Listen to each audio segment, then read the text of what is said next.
Hello, everyone. We are early tonight by 2 whole minutes. Hi. What is up? Good evening. Good evening, everyone. Okay, stunning. Thank you so much. Hi, everybody. Welcome. Yes, the curls are curling. I am getting a haircut next week, so I am trying to enjoy my longer hair, and it's been over a year since it's been cut, so it's definitely time. Gwam, will you officiate the next lesbian spider wedding? It would be my honor and privilege to do so. I said in chat earlier that my life is a lesbian spider wedding. Yes, it is. The hair is pretty, but it gets even curlier. Like, this is with my curls stretched out. And so I'm looking to get, like, I want the bottom layer to just end here. I just want to get the ends cleaned up. The ends. That's probably like a lot of inches. But yeah, we'll see. I see that nice eyeshadow. You looking good. Teddy Glow. Yes, this is the green. And I have green eyes, so it looks really nice. Thanks, everybody. And I did some Teddy Glow blush as well. I left my lip balm in the car, but I may do with something else. Hi, everyone. Oh, thanks, guys. Oh, yeah, it's the Teddy Glow. It's the green and then also the white. I did a little mixer. Hi, everyone. Welcome in. Thank you for the gifted subbies, Sammy Lou. That's so kind of you. If you... Can your wife fight? I don't know, actually. I don't know. If you are not a member yet, that's okay. But whether you're a member or not, our Discord is officially open, and it's cracking over there. There are a lot of people, a lot of conversations. We're adding new channels all the time. Shout out to the mods that are doing just an incredible job personing the Discord. And you can see that Deej is spamming it in chat. I'm going to pin it as well. Like I said, it's open to all. There are channels that are just for members where you can interact more frequently with me, with a smaller crowd, which is nice. We talk about books and food, and you can ask me questions directly. And you are the first to know about things. For instance, coming up Sunday, so 2 days from now, there's going to be another live mukbang for members only. And this time, my wife and I are trying, drum roll please, Taco Bell's Baja Blast Pie. There's a non-zero chance that we end up in the hospital, I feel. Doesn't this sound crazy? Now, I have never even had Baja Blast, so I feel like I'm going to need to get the drink in order to know if the pie actually tastes like the Baja Blast. So I will be doing that. We'll try some other Taco Belly stuff too.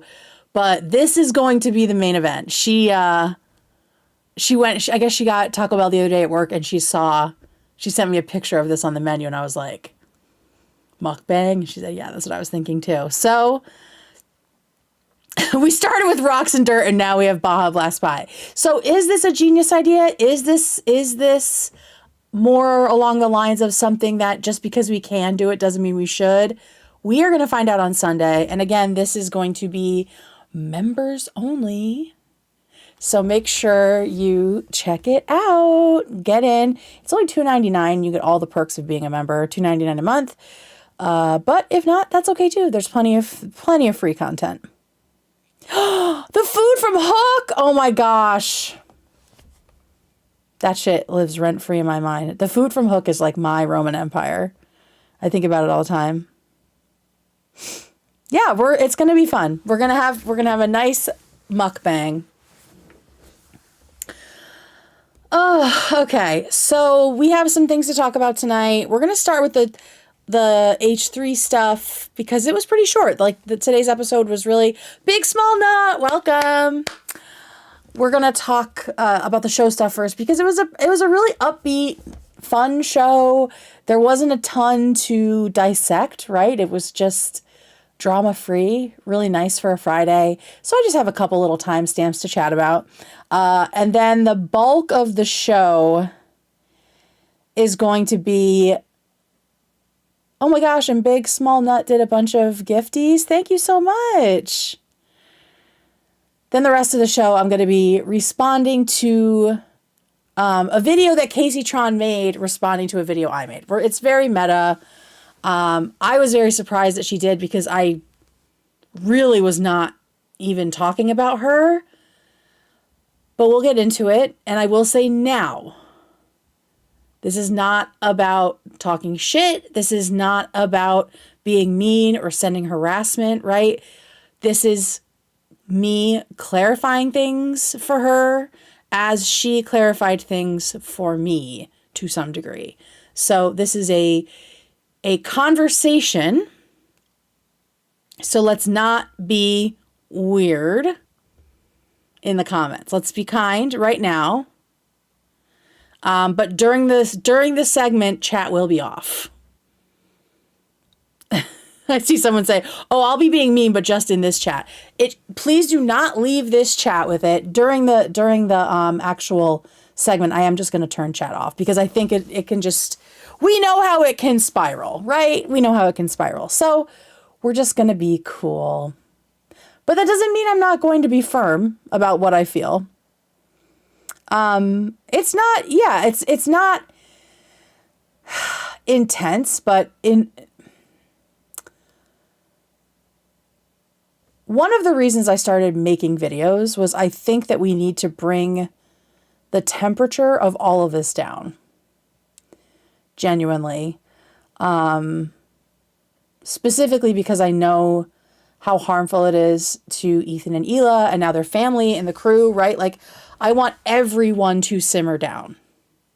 Everyone. Because none of the people involved in this drama are like violent criminals that need to be like put in jail, right? So like, let's just take it all down a notch. And so I'm going to try my best to be respectful of people who deserve it. So far, Kaceytron seems to be interacting in good faith with me, and so I'm going to honor that. This is not true of Cruel World Happy Mind, right? Like, she was dishonest with Ethan and Hila, and then she took swipes at me for no reason. So yeah, I'm gonna call her a bitch and a fucking idiot because to me that is what she is. Right? There is room to have harsh language where it's warranted, but my quest, I think, is to find the levels, right? It's to find the levels of who actually deserves to be called out and who might benefit from being called in a little bit more, you know? So that's what we're going to do. Oh, here we go. So I think it was Monday, or maybe it was during the makeup challenge that I did, like the makeup tutorial. I came up with an idea for when, not if, but when we hit 50,000 subbies. When we hit 50,000 subs, I am going to tackle a true beast in my home state. You know it, you love it. It's the ladder that fucked up that police officer. So here are some more people going down.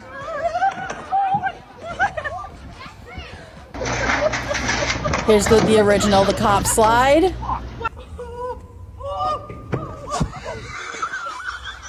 People just getting demolished. I cannot believe this thing is real. Faster! Okay, everyone. Oh my God. So yeah, I want to do it in the snow. So let's try to get to 50K while it's snowing. Because I would love to do it in the snow. So yeah, if we hit 50K, when I hit 50K on YouTube, which is halfway to 100,000, which is only like 30K from right now. Something like that. 40K, around 40K, less than that. I will go down the cop slide in Boston because it's not too far from me. And yeah, I just think it'll be fun, and it'll be a fun celebration. Snow would be much softer to land on if it isn't covering ice. Yeah. And that's the delicate balance in New England, because it's almost always covering ice. I am trying to figure out what kind of camera situation I want. I don't know if I wanted to do it live, but I don't know. I think it might be better if I film it and edit it, because then I can have multiple cameras. I don't have to worry about Wi-Fi, the connectivity or anything. And so I definitely want a camera in the tube, because I haven't seen that yet. And then I want a camera at the end, right? Maybe one at the top too. So that's the plan. So let's try to get this channel to 50K this winter, because that would be amazing. Coming up, we talked about the mukbang on Sunday, and then we also have just a reminder about the schedule for November. Hope y'all appreciate how organized I'm trying to be. It's not always easy for me. We had our very first Tea Tuesday. It actually ended on Wednesday this week because of the switcheroo in the show. But if you remember, you now have the very first installment of Who the F Did I Marry up in the members only section for YouTube. And this coming week, we'll do it all over again. We got the H3 after party on Monday. I already have the second installment of Who the F Did I Marry written. And it's really bad. It's really bad. So that's coming Tuesday. And then whatever Wednesdays, we'll see if I come up with a topic that I want to talk about. If not, it'll probably be a day off. And then Thursday's is never a show unless something crazy happens. And then Friday we'll have the after party. And Sunday is Subnautica Day. Although I feel like I probably might play tomorrow night. Let's be real. So yeah, this is what's coming this week, next week, almost every day until the end of November. And then in December, we will have a fun holiday-themed schedule that I'm already fleshing out, which is going to be a lot of fun. The makeup is on point. Thank you. Thank you so much. It looks a little, I put like the translucent powder just to see what it would do. And I don't know. In person, it looks powdery, which I don't like. I like when it's more dewy, but it does look nice on camera, less shiny. So I might continue to do that. Hey, Gwen, my wife is a huge fan, and so am I. Oh my God, thank you. Your wife sounds super smart.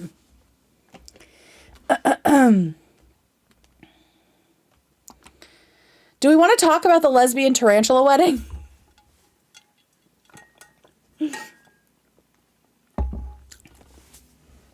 Do we want to talk about the lesbian tarantulas? That shit was fucking crazy. It was members only. The members episode for H3 this week was so unhinged.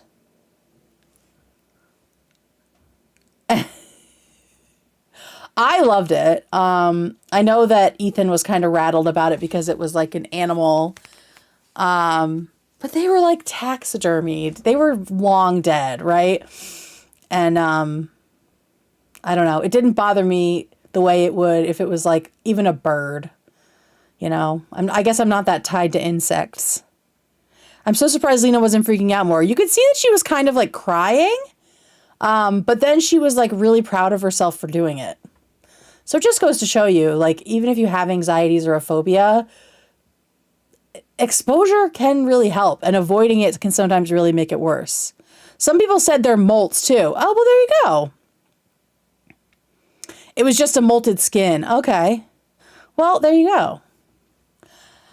I don't know. I didn't see a huge problem with it. I think it was just like a great example of why Tamara and Morgan together is just so insane. Like if you can shock or stun Ethan like that,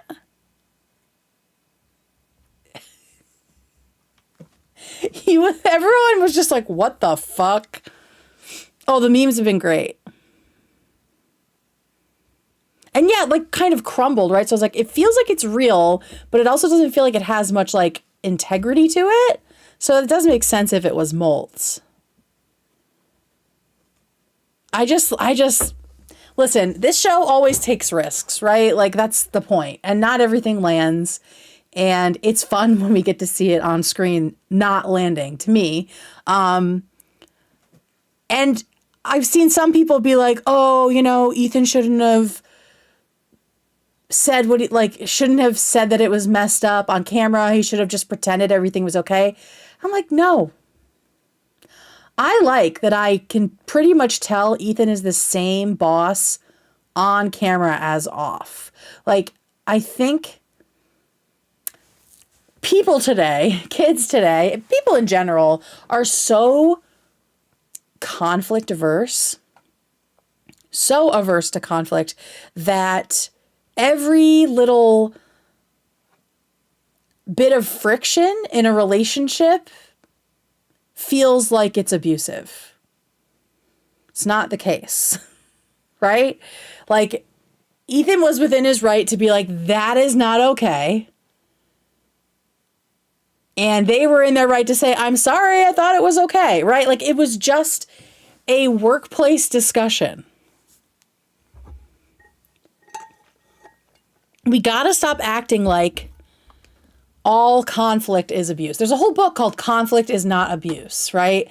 I think that would be a wonderful read for any of the snarkers who are watching. Although I know that they don't criticize any of this in good faith. And I do think that we should stop worrying about what they think, posting about what they think. Like, I don't think the subreddit needs to know every single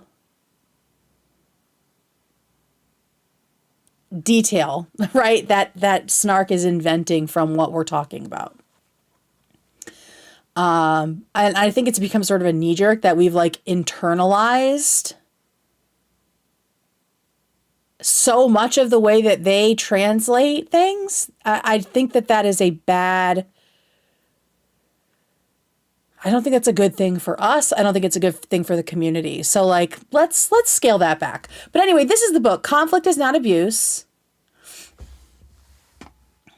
Overstating Harm, Community Responsibility, and the Duty of Repair. I've read bits of this. I do want to read the whole thing. And maybe this would be a good book for like a members book club. What do y'all think about that? Basically, let's read it. From intimate relationships to global politics, Sarah Schulman observes a continuum that inflated accusations of harm are used to avoid accountability. Isn't that exactly what's happening?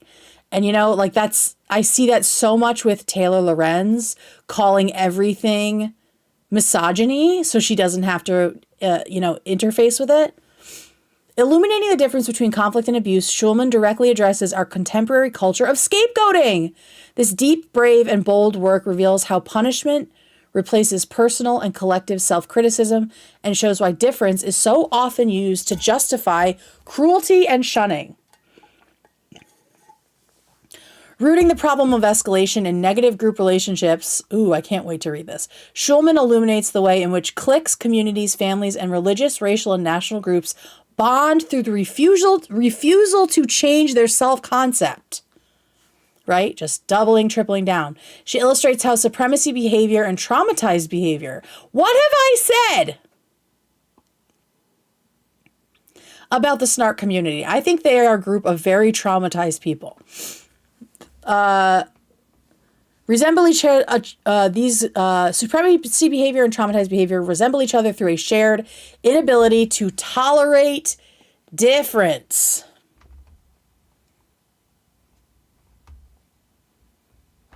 And it's written by a lesbian, so you know it's good. So yeah, I think that I'm going to get this book. And maybe we can do like either a book club or we can just talk about it here. Like maybe I can do some like little lessons about parts of it. Here, I'll put the link in chat.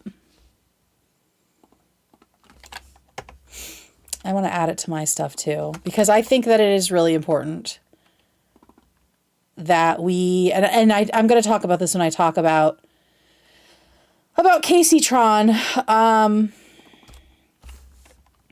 We got to be able to criticize each other without it always being everyone's a misogynist and everyone's a pedophile and everyone is, you know, this horrible demon person, right?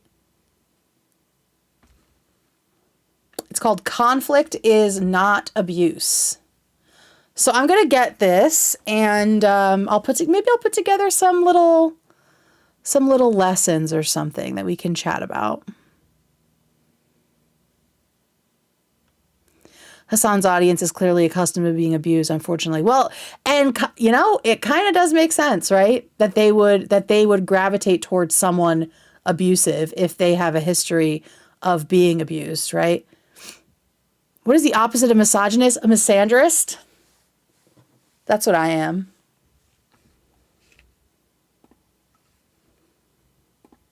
Which is like a stupid made up thing. What did I do? Oh, yes. Thank you, Deej.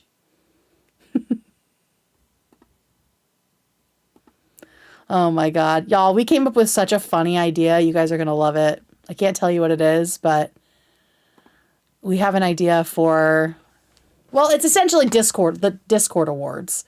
And just know that you guys are going to really enjoy it. I want to put myself there. We go. But that'll be in the new year.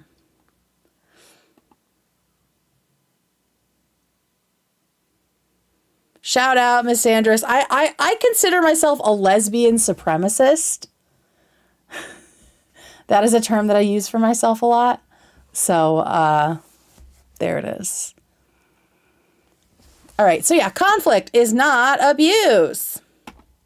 So I don't think the lesbian wedding was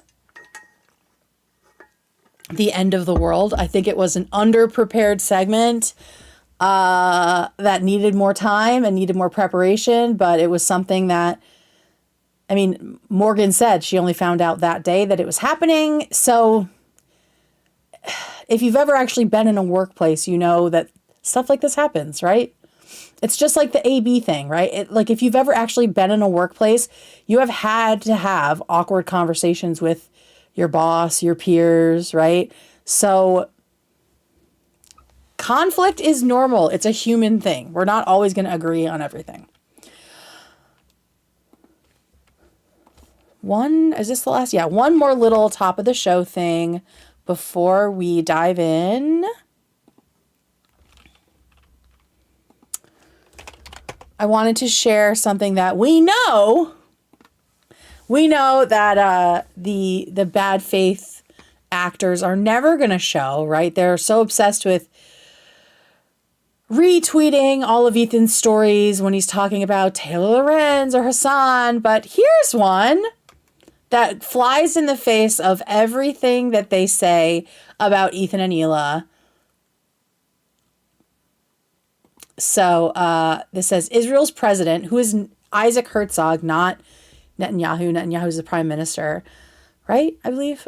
Israel's president says shocking settler violence against Palestinians must end. Herzog said the violence committed by a handful of perpetrators crosses a red line. It's horrific. I saw a video this week of settlers going in and murdering lambs of Palestinian families with their bare hands.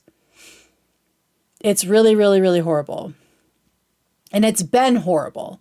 And so Ethan, who has been against settlements and settlers forever, 14 years ago on his pedo troll account, he was disavowing it. Here's what he had to say. I'm happy to see someone in government saying this. Now prove it by arresting every violent terrorist settler and throwing away the key. Ethan Klein is here calling Israeli West Bank settlers terrorists. In the past, he's also referred to them as valid military targets. Israel can't condemn Hamas while their government allows these monsters to run amok in the West Bank. It's just state-sponsored terrorism. Now, how do you read this and square it with your narrative that Ethan is like the worst, most anti-Palestinian voices person on the internet?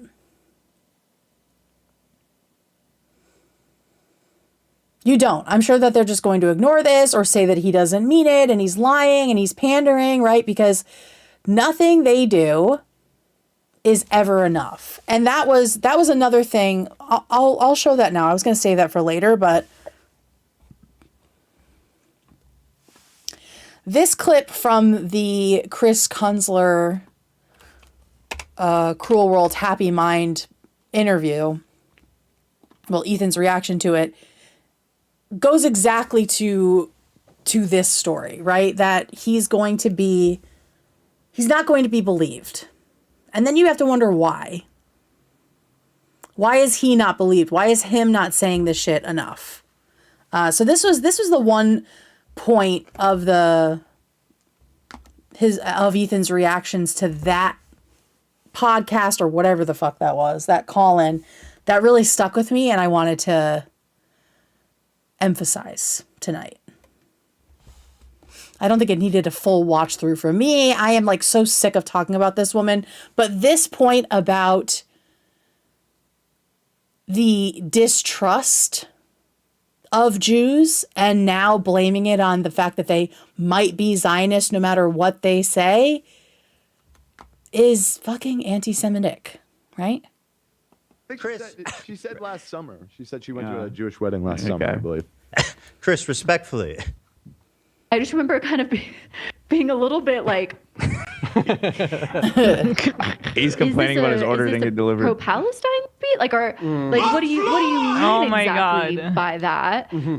But afterwards, she had told me that this rabbi had gotten some controversy for making some pro-Palestine statements early on. Wait, so the rabbi was pro-Palestine? So why are you still talking about this? Like you're so shocked. Couldn't get dumber and worse for you. That these people are so like crazy to you. So my immediate, so I heard a rabbi talking, and my immediate instinct was that this Jew was self-obsessing and not focusing on the Palestinians. Right. But when he said, there are dark times right now. And that could literally mean anything. As an American rabbi, are things not terribly dark here in the U.S. as well?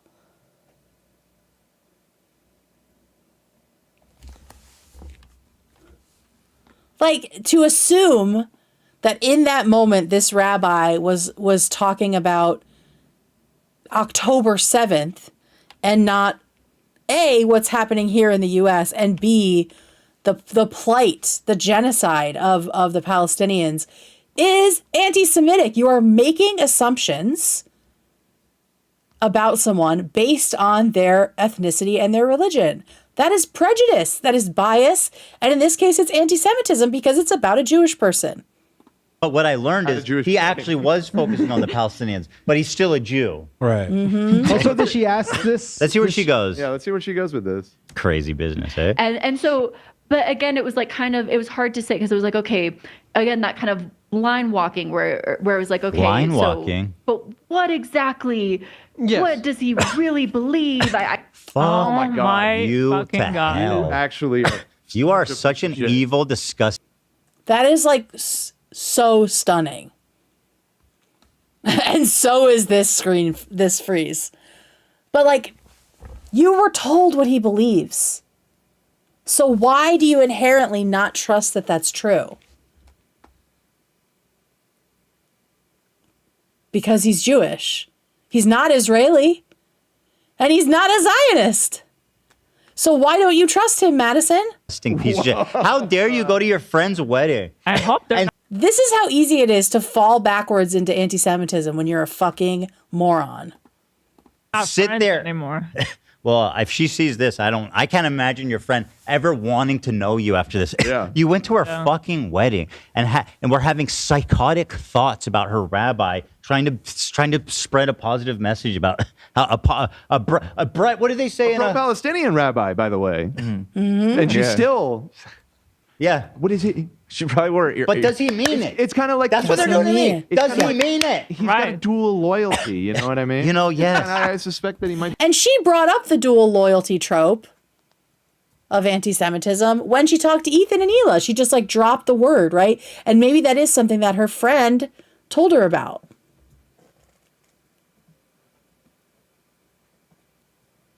But this is exactly what's happening with Ethan and Hila, right? No matter what they do, no matter how much money they donate, no matter how many times they condemn what Israel, the IDF, Netanyahu are doing, they are not believed.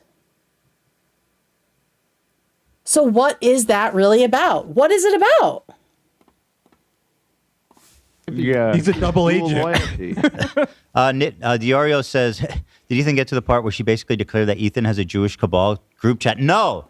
There's a part where she suggested I'm giving out marching orders to other commentary. He also said, do you have that timestamp, baby? It's mixed in one of these. There's a little bit more here. He also said, I don't think I can type the word in that.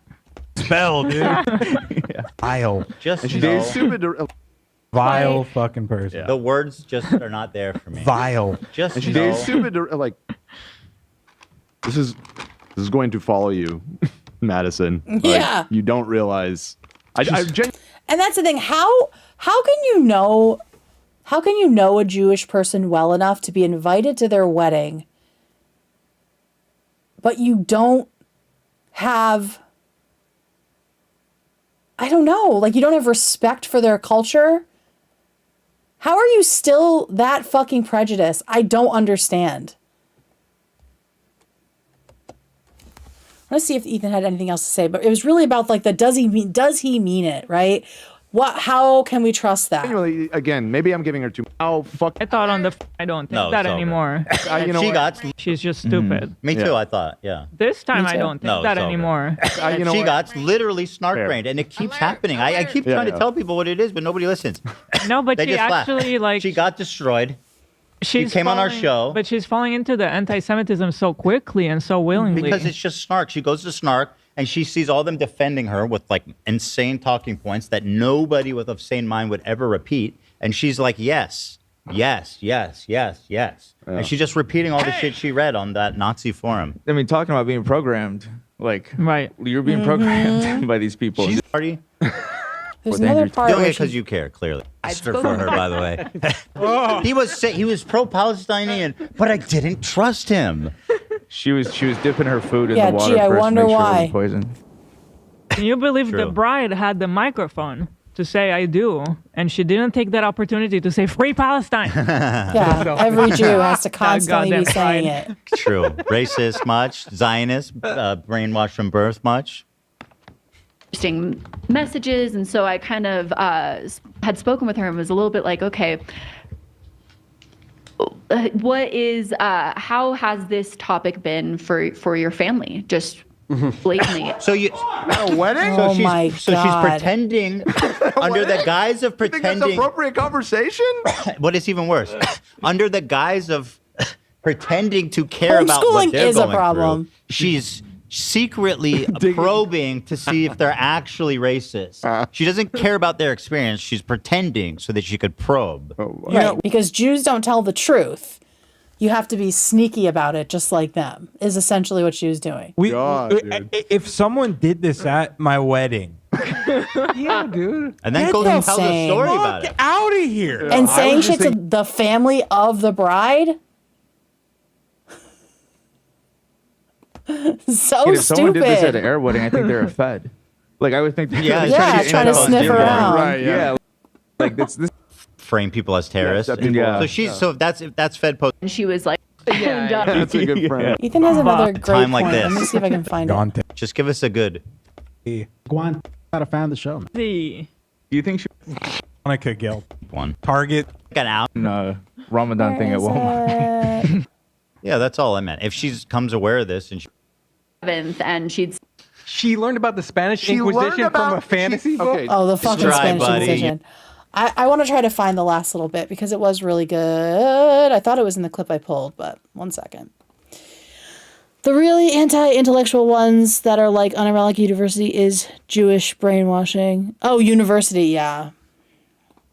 Everything's Jewish brainwashing because Israel controls everything. And by Israel, we mean the Jews.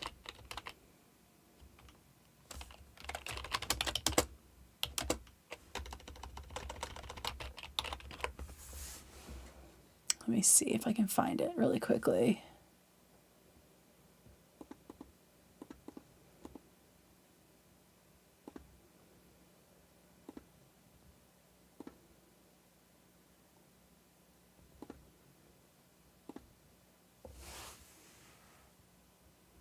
Oh, here we go. Here it is. Okay, found it. Oh shit, what did I just do?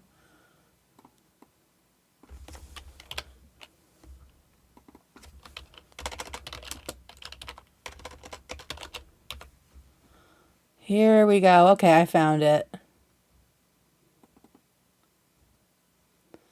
Okay, we found it, everyone. All right, here is the real what she's saying. sticking point She's for me. also accusing me of It's your responsibility maliciously weaponizing Right. that I don't actually care. And what you should be doing is going out of your way to make it Constantly. explicitly clear that you're not one of the evil Jews. And she didn't say Zionist. She said Which Jew. is, by the way, part of what is so nefarious about this Zionism thing. Because like you go, okay, I listen, I don't hate Jews, I just hate Zionists. I know some Jews, and I don't know if they're Zionists. They might be, and I'm very scared of them, or I'm very skeptical of them. And they're not doing that to Christians they know, right? Hassan always uses the argument, oh, well, actually, the majority of Zionists are Christians. Okay, are you doing this with every non-Jew you know, wondering if maybe they're Zionists? Like he said in that stupid Vanity Fair puff piece. Yeah, I'm pretty sure that he's like, he's Jewish, but he's cool, and he's not a Zionist. Like, are you saying that about every other person you meet? Are you qualifying it with everything? No, because you associate Judaism with Zionism because the majority of Jews are Zionists by the traditional definition, not this new insane one that people like Hassan and Bad and Panada keep perpetuating. Like it's not rocket science, but they keep pretending that that's not what they mean. And so when you look at all Jews and feel like you can't trust them because maybe they're Zionists, that is They might bias. be Zionists. I'm not sure. Yes. I know some Jews, and I don't know if they're Zionists. They might be, and I'm very scared of them, or I'm very skeptical of them. They might be Zionists. I'm not sure. I can't risk being friends with a Zionist, so I'm just gonna have to,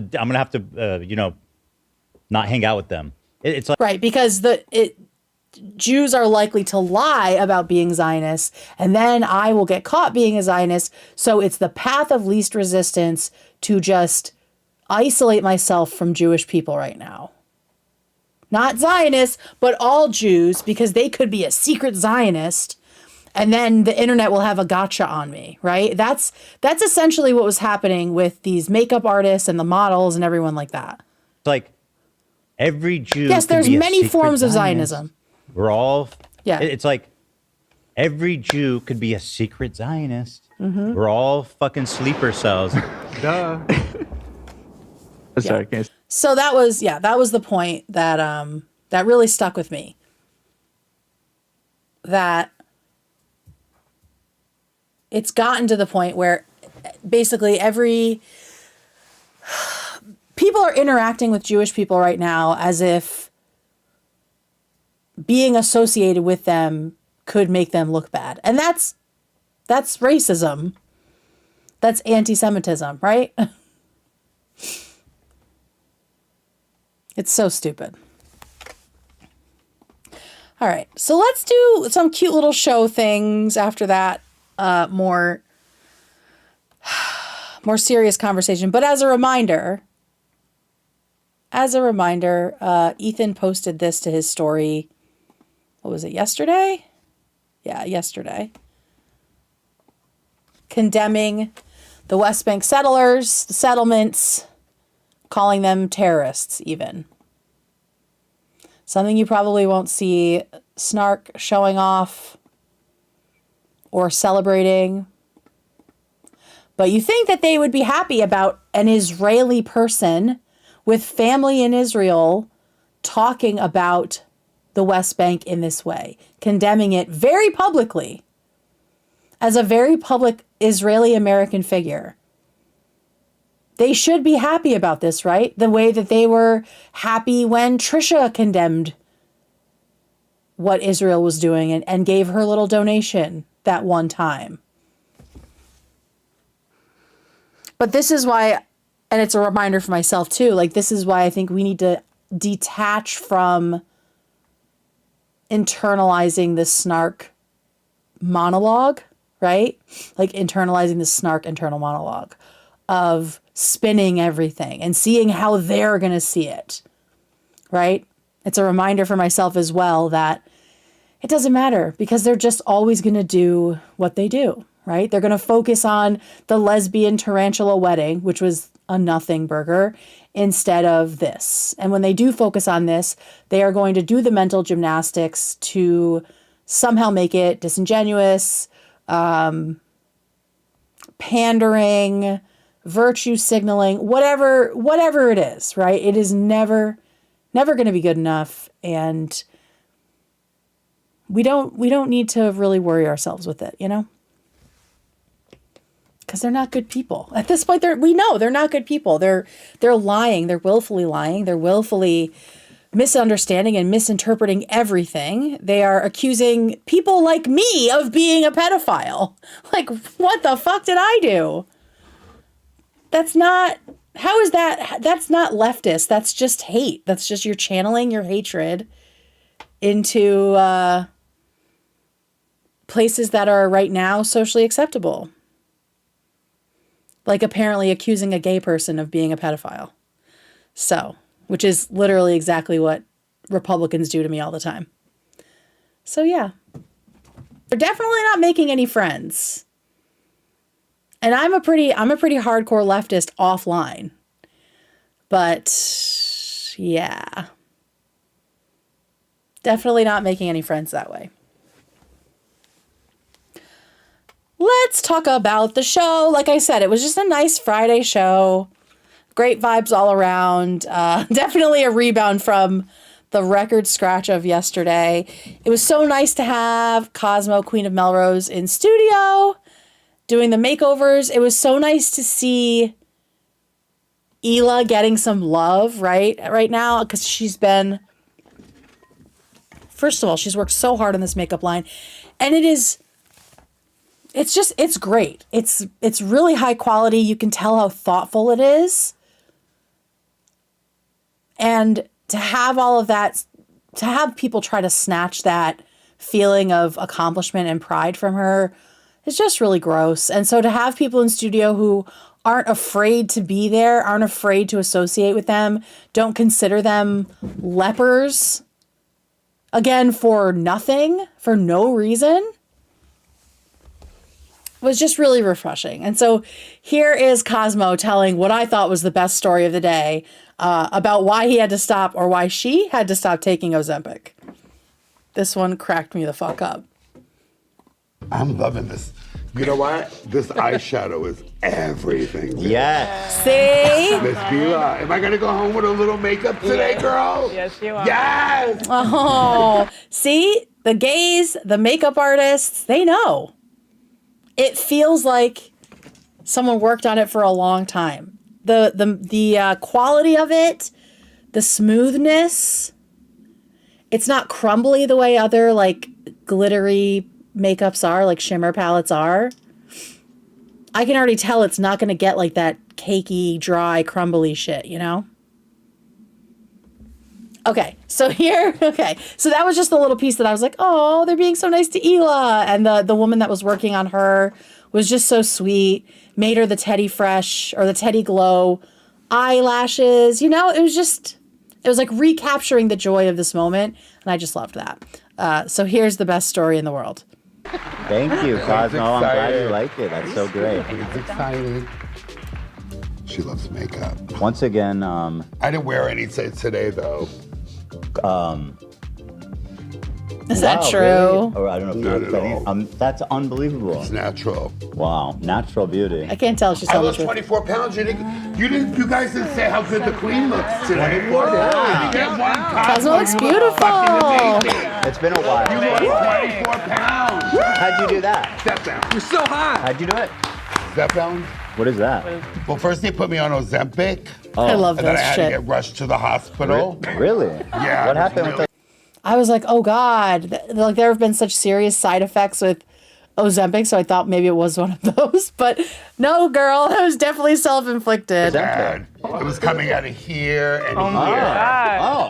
Because they didn't tell me that you couldn't eat a roast pork the day before. So I took the Ozempic on a very full stomach. Wrong move. And So this body was like, we don't like food. done. I was like, you're better off just shooting me right now. Right. Okay. Well, Ate a fucking roast pork. I'm assuming that's a roast pork sandwich, which is like an East Coast, like a Philly thing, and they're delicious, but they are greasy as hell. And so the fact that she was like, yeah, this should be fine. Roast pork, stab. So fucking funny. What a fucking icon. wow. Because the pain was so bad that I had to get rushed to the hospital. Poor Cosmo. So my doctor's like, get him off that drug. Ozempic was there's a not different ready one? for Cosmo. So now there's Zepbound, which is like hardly no side effects. Oh, good. That's great. So basically that one is working. The third one is a charm. How long have you been doing on that one? I've been on that one for like 3 months. And so you've lost 24 pounds in 3 months. That's amazing. That's actually a Shout out Cosmo. If you want to be losing weight, we are happy for you. Very happy for you. Oh, I love Cosmo. They didn't say I couldn't eat a roast pork. Oh, God. I love it. And then we got to see the beautiful looks, right?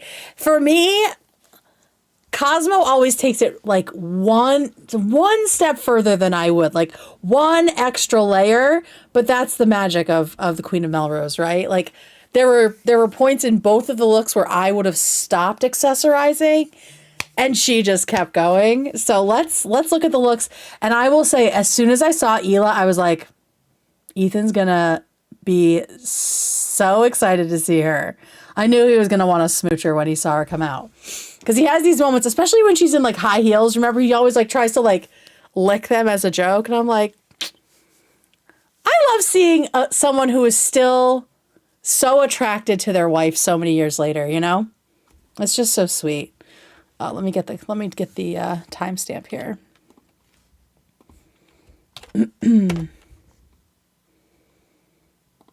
Yeah, Ethan was trying to get it. All right, here we go. And you can hear, as soon as Hila comes out, you can hear the excitement in everybody's voices. I have a hang up about 80s ballads. Like it's just not, that's not my thing.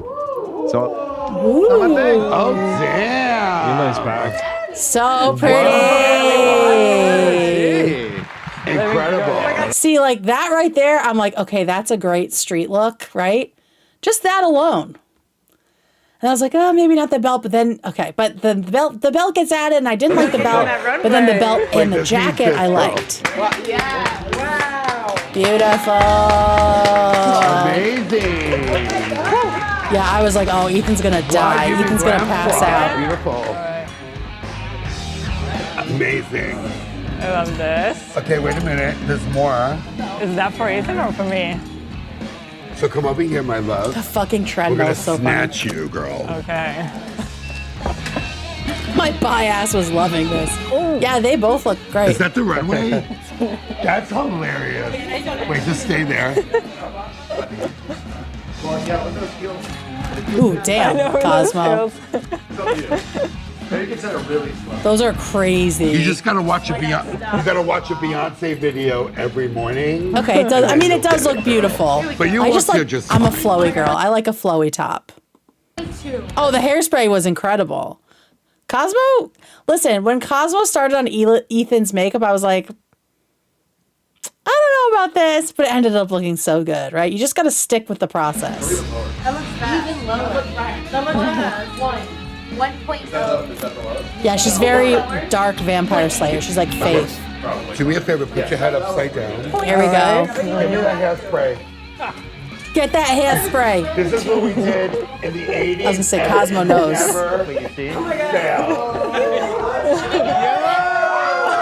See now, I wish that they hadn't put the jacket on Ethan because I thought it was too big, and I think this purple shirt really needed more of a moment, like the open purple shirt. Like, who is this? Tom Sandoval wishes. Tom Sandoval wishes he could do this. Well, these are what, 32s? I'm pretty proud of myself. Wow. Open shirt was the way, yeah. 32. I agree. They're very stretchy though. Are you ready? It's a good day to be a gay man. Yeah, he's looking good. To me, they're channeling like Faith and Spike from Buffy. Side to side. Very Mick Jagger coded, What is yes. happening? Throw your head back. Throw your head back. Throw it back. There we go. Look. Man, I need to get some hairspray.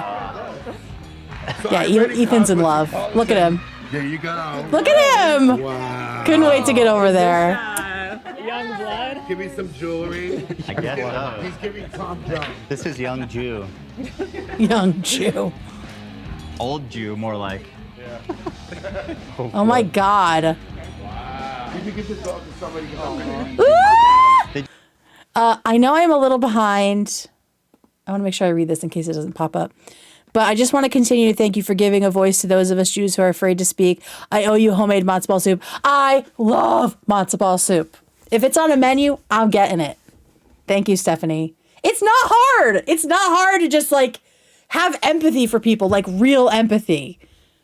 And to understand that shit is complicated and weird right now for a lot of people, Jews included. And yes, there are a lot of bad faith actors in the Jewish community that are just super hyper Zionist and think that Palestinians are the devil and are lying about everything, right? Like, that is also true. But most normal Jews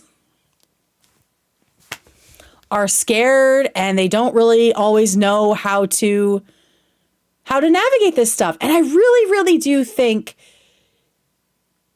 the ability to just like dehumanize Ethan and Hila right now is because the Jewish population is so small and so many people just have never really, not even just met Jewish people, but like been in Jewish majority spaces, right? Like you can meet a Jewish person at work. You can meet somebody and be friends with them and they can invite you to their wedding, right? But that doesn't mean you've ever really been in their home or been to any other like Jewish event that's more intimate than a wedding, right? So if you don't have those cultural touch points and you haven't heard Jewish people talk about things at length, I think it's easier to just buy into the narrative that they're just evil to some degree, right? Programmed since birth and all that. Listen, I make a fucking killer brisket. I just made it last weekend. I love Jewish food. Latkes, hello. If latkes are on a menu, I'm ordering them. If matzo ball soup's on a menu, I'm ordering it.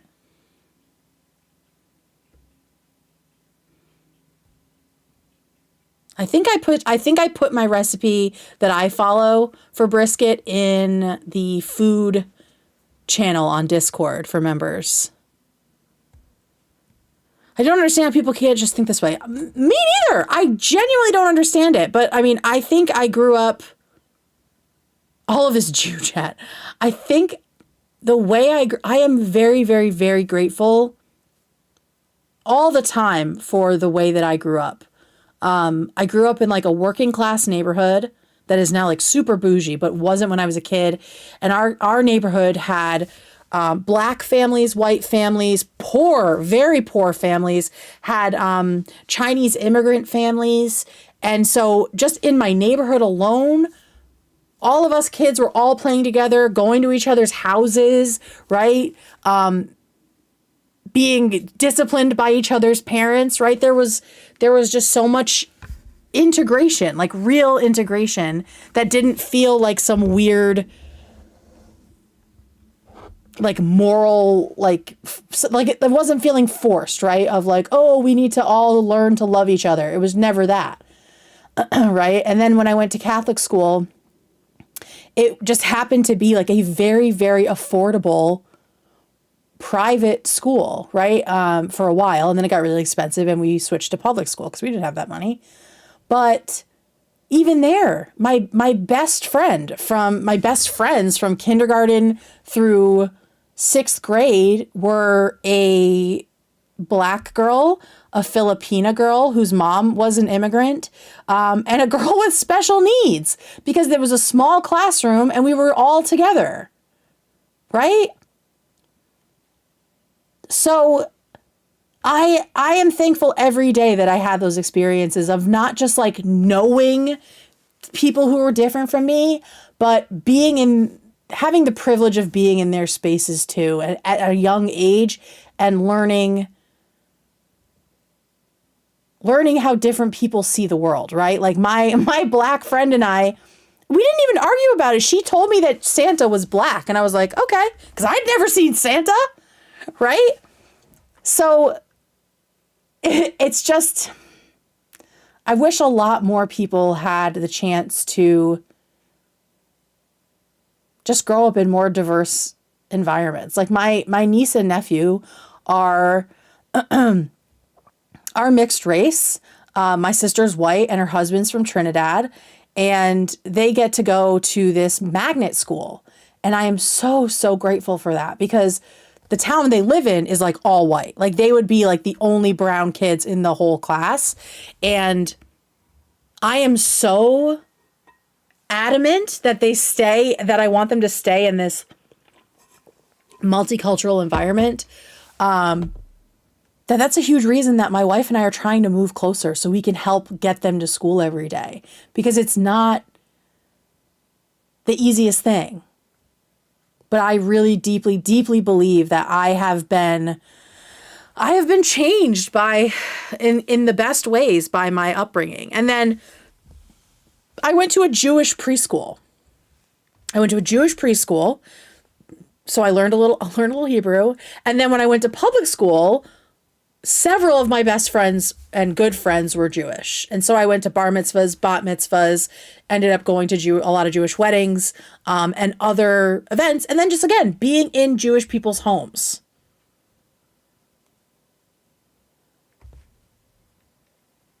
I don't know why I was able to have such a wonderful multicultural experience at every stage. I think maybe because I'm gay and I gravitate toward people who are outside the lines, because I could have just been friends with the little white girls, right? And in middle school, one of my best friends was the exchange student from Korea. So like I just tended to gravitate towards people who were different. And I'm very, very glad that I did, for whatever reason it was. Sounds like you weren't raised by people afraid of other cultures. Not at all. Yeah, I am so grateful I was programmed at a young age to hang out with the people who are cool. I think that's what it ended up being, you know?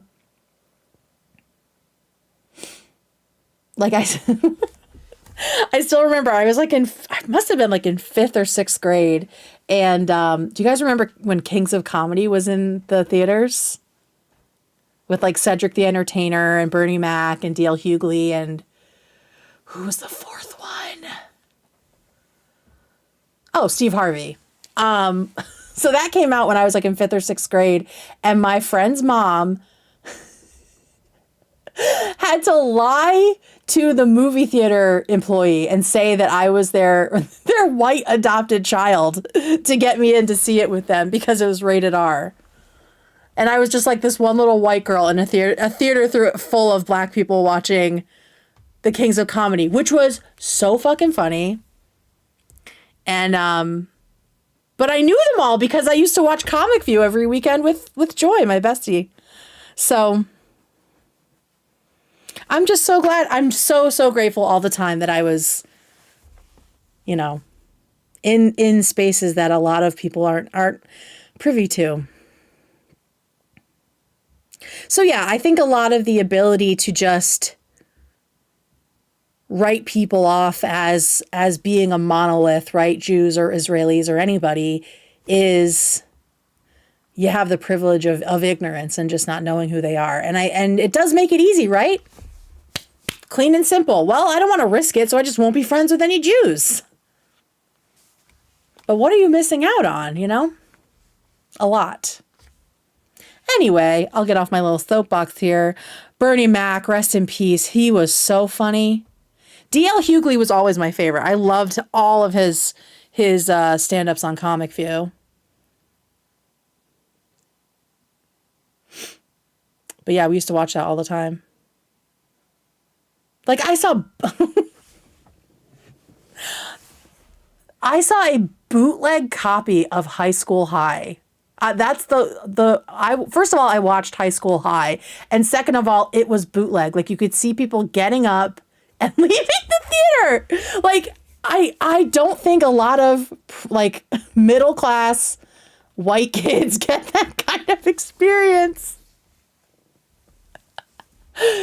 Oh God. It's so silly. My mom's best friends were Vietnamese and Korean. My besties 2 doors down were Jamaican Guyanese. My birthday twin in my class, his parents came from low caste in India. I was incredibly blessed. Hell fucking yeah, man.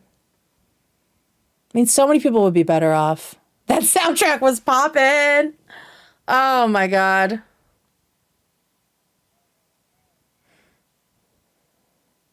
The swap meet DVDs is exactly that. I can't remember if it was from a swap meet or if it was because they had family in New York, so they would like go to New York sometimes and then come back.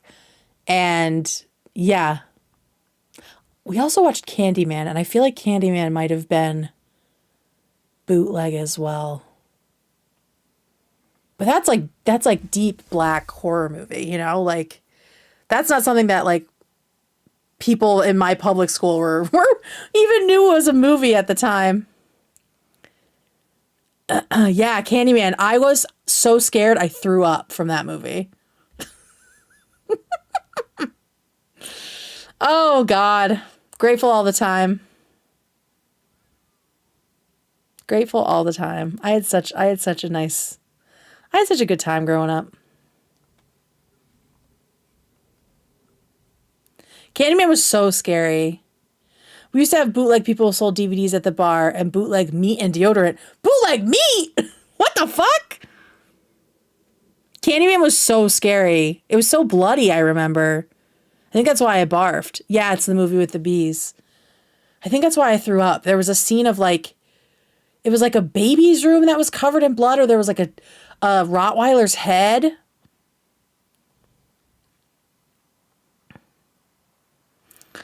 Ooh, that was not good. I ain't eat no bootleg meat.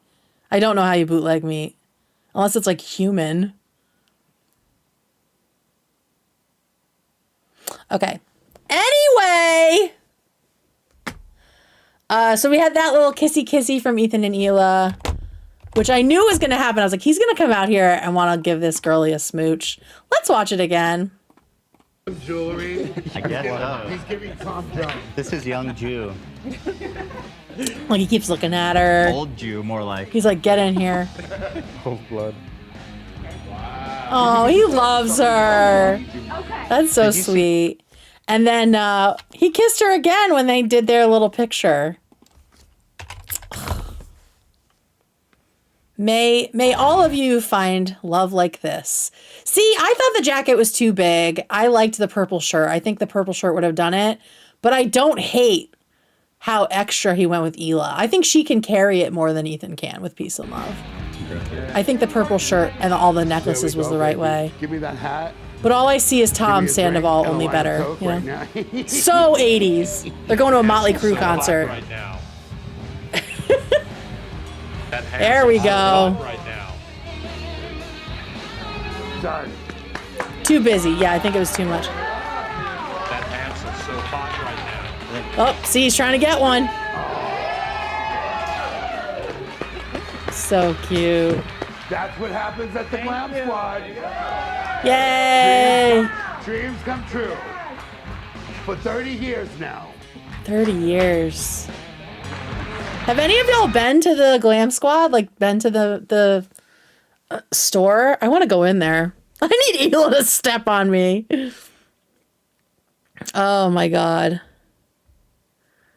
Ethan is kind of giving Boy George. He's got, and David Bowie, right? He's got like the super 80s makeup.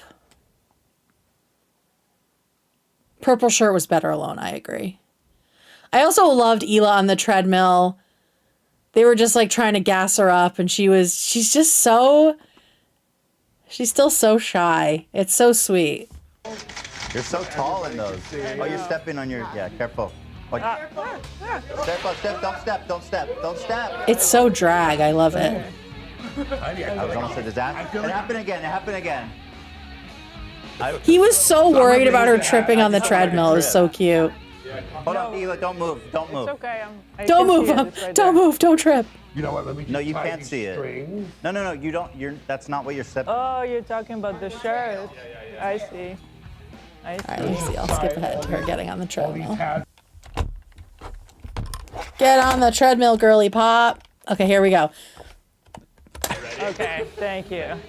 Cosmo's so good at just getting people to be confident. I love it. You got it, Miss Beauty.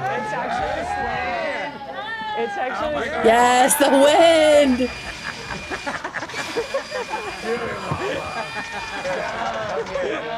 Head on.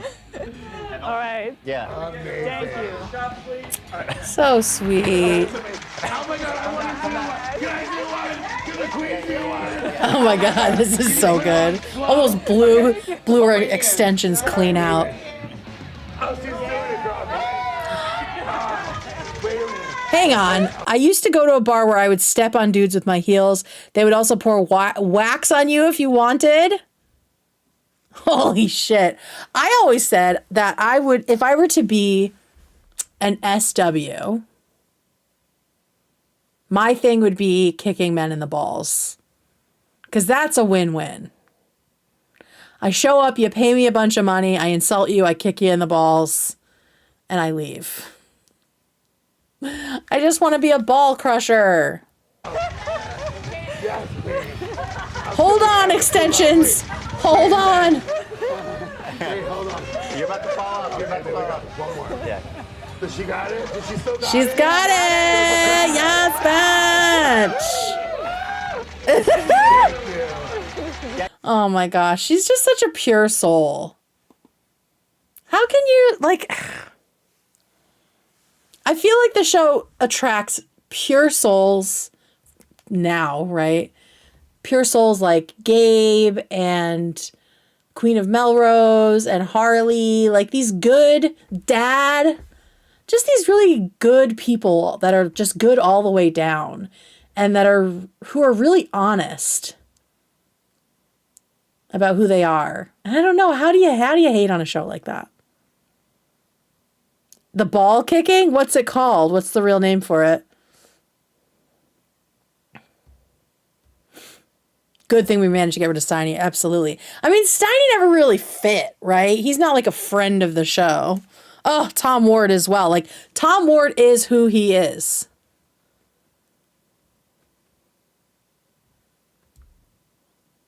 Grape squasher. Let's see what else. We had the tamakeri. Is that a Japanese word? Because it would be. They've got a name for everything. Sexually. Okay, and then the other little bit, when they talked about the Epstein stuff, I just love that Dan, we found out that Dan has a fake Truth Social account, and also so does Zach. So I just love this. Look at this fucking shit. I've got a ballroom to build. Yeah, exactly. Yes, and Howie. So, that was his initial response. And then there's been a further response today, actually. Here's the latest on Truth Social. By the way, as always, feel free to follow me on my Truth Social account. It's at Patriot Truth Seeker 69420. What's happening? Donald Trump is my president. This is my account on Truth Social. Oh, this is your account. It's actually. Yeah. No, I made it years ago. Patriot Truth Seeker 69420. They used to have it set up that you couldn't see any posts on here unless you had an account. So I made Donald Trump is my president. Cowboy, underpaid. I'm Divorced also- to a bitch. Divorced to a bitch is so fucking funny and so spot on. Oh, God. My son's Chaz and Philip, but he probably never sees them. As in Philip so much. Brother for life to my brother. Yeah, I'm Divorced to a brother. bitch. Where we go one, we go all. Guns and ammo. Yeah, miss my sons. This is also a sign of how far the AI generators have come in the last Oh my few years, God. 'cause it's Look about at as the- well as it can look be at the for a fake words. profile So picture a few years the ago. letters. You can follow me at Guns and Ammo. Guns and ammo. These are awesome. You guys should start doing some Guns shtick and here. ammo. Let me see your Collab. profile. I have a truth from This June goddamn 20, bitch is 2022. yelling through, lying Goddamn through her bitch. teeth. It's lying through her teeth. I don't even know what this was talking about. What? Donald Trump isn't the type of man to disrespect our brave Secret Service veterans. He's a man of God. There True. was some sort of context. Dan is so This funny. is a reply to something, but I don't know. Let me see your profile pic. This one? Yeah. Oh, that That one came out pretty good. Why is that a love? real good old boy. Yeah, doesn't it? Why is that love in Factor Arizona? experience. I retruth that.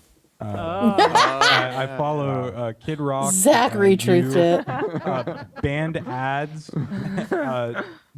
DJ T Coin. And at Real Donald Trump. Oh, I follow Kid Rock and Trump and Ted Babylon B. The news. Texas I don't think love. I followed all these. I think they literally force you to follow with some of these. Scott, I mean, these are all Daily plastics. Bible verses. I don't think I would have gone. on That's that. crazy. So yeah, I just love that. And the rest, I mean, they were just talking about the Epstein stuff, which, I mean, everyone is falling all over themselves. I have no idea if it's actually going to make a difference. We've thought a lot of things were smoking guns. I'm just trying not to get my hopes up, you know? Side note, I read and really enjoyed your short story yesterday. Oh my God, thank you, Mel. I was very proud of that one. Thank you so much.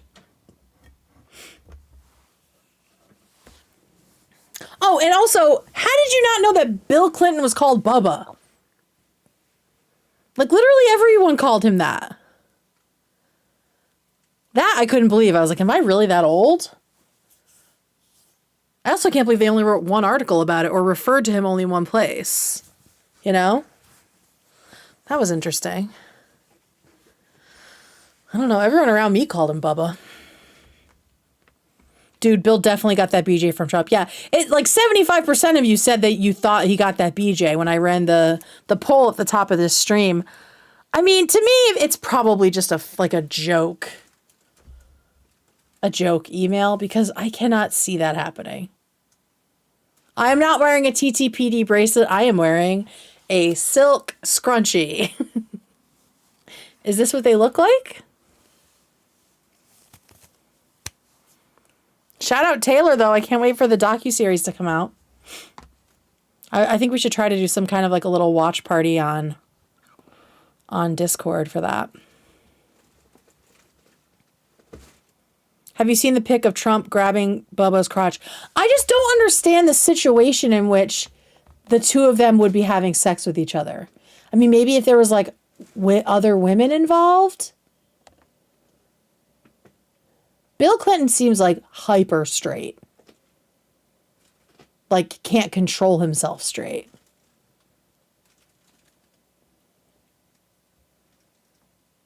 There's no way that they'll be able to prove it unless there's like, I mean, he said there were pictures, right? But who knows? Oh, I don't know. I'm just tired of getting my hopes up, you know? All right. I'm going to turn chat off. Actually, I'm going to go to the bathroom. And when I come back, I'm going to turn chat off. And then we're going to talk about Kaceytron, who responded to a pretty vague video I made with her included in one of the photos in a 7-minute TikTok. She made a 7-minute long TikTok. And yeah, we're going to respond to that very civilly. But talk amongst yourselves until I get back. Get it all out of your systems. And I will turn chat back on after so you can say hi to each other again. Because you're all gay for each other.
All right, everyone, get in the closet.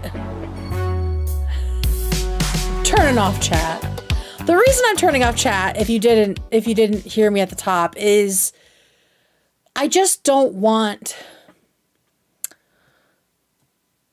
I want to just address this stuff because she addressed me and she took the time out of her day to like write notes and address me in a very long video for TikTok. And so I want to address that, but I don't want things to fester. And I don't know. Like I said, I am trying to bring the temperature down on all of this with people who are engaging seemingly in good faith. That's all. And I'm not interested in engaging with people like Cruel World Happy Mind, who proved that she was just outright lying, being deceptive, and then was just like a shitty, bitchy, mean girl to me. I have nothing but smoke for her. But Casey, right now, she was very respectful, very civil, and so I want to do her the same courtesy. So let me turn off the chat, and then we will get into this.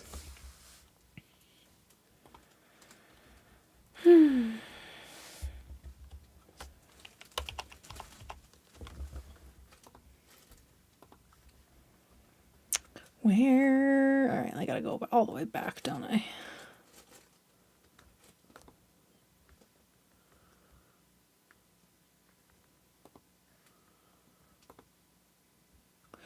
And I think that this can prove that how a content creator sets the tone can change things, right? Because we have Hassan acting like he has nothing to do with the way things spiraled and why Ethan started being targeted, right?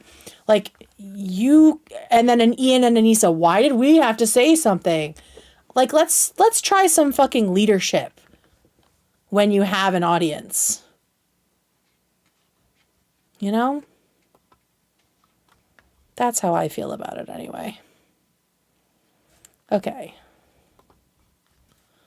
So turning off chat.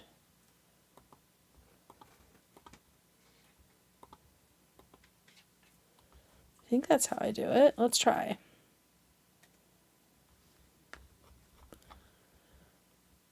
Okay, is chat off?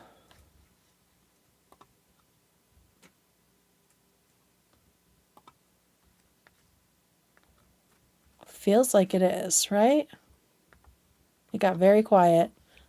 Okay. So I'm going to quickly go through this and then I will open the chat afterward and we can talk a little bit about it. So, Kaceytron put out a 7-minute TikTok about me this week, responding to a short clip from one of my streams. It was a video I did talking about my frustration with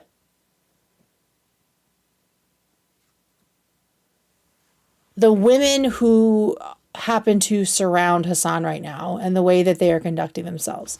I have taken that video down because I do agree that it was in some spots confusing and did seem like I was lumping in Casey and others with my frustrations about Cruel World, Happy Mind in particular.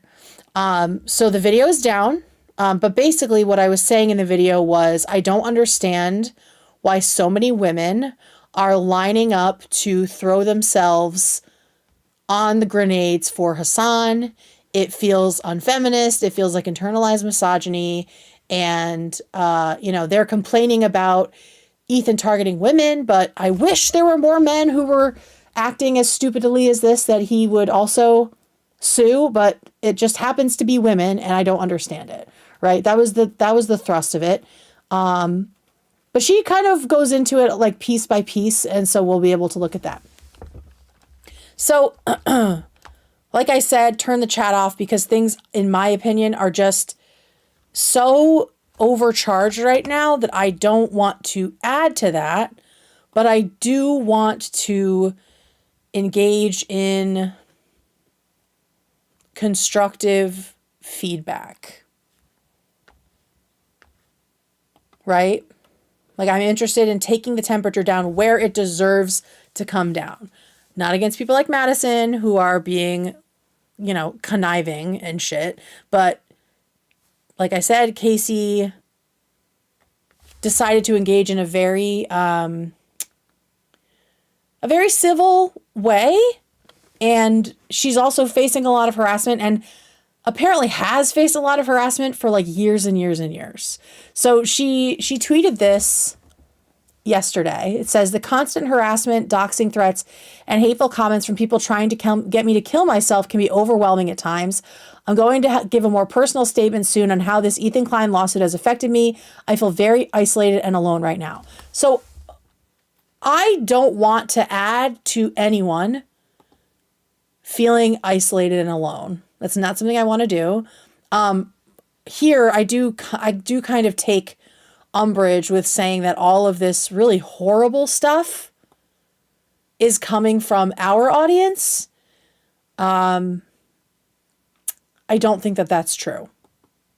Right? I think that I think that Casey has a lot of majority male audiences that are really gross to her because she's in the gaming space.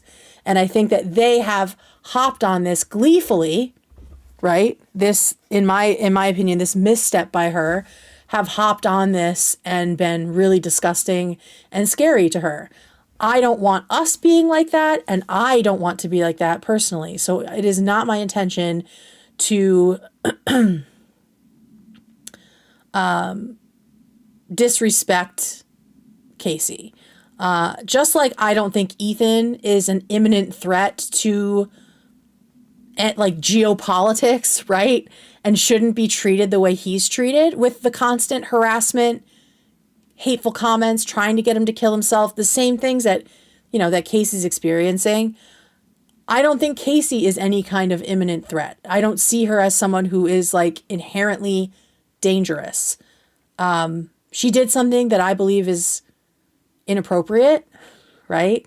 I think she did participate in and enabled the harassment that's happening against Ethan and Hila and AB and Olivia.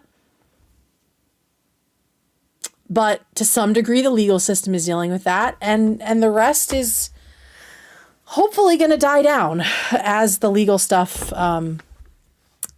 wraps up, which I hope it's sooner than later. I hope there's a settlement happening. So let me be very clear.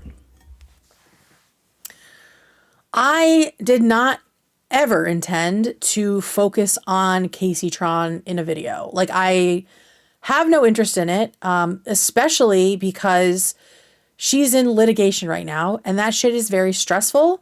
And you also can't really talk about things or defend yourself. And she gets, like I said, enough hate outside of the H3 community. Like, really terrible, misogynistic bully shit. The kind of stuff that Taylor Lorenz could never handle. Like, the stuff that she tries to pretend she's getting from all sides, I think Kaceytron actually is.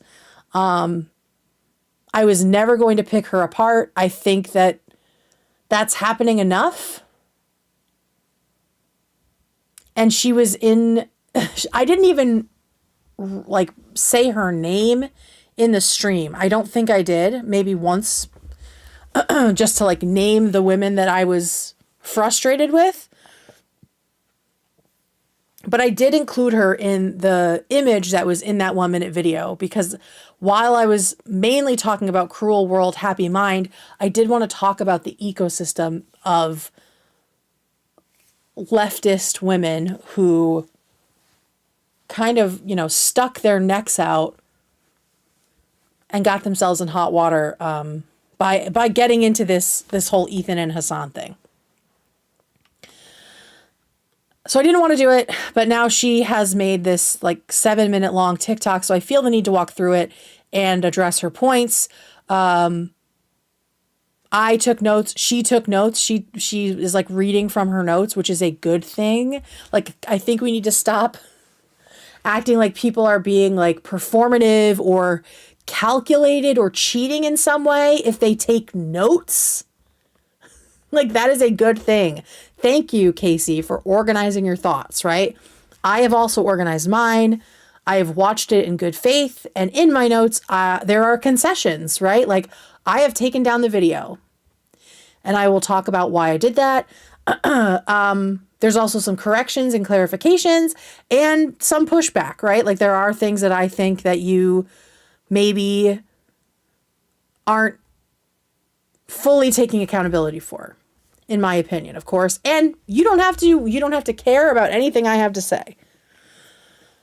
You don't have to respect it. You don't have to respond. You can do whatever you want with this information. So the video, I assume, I think this is down now. Yeah.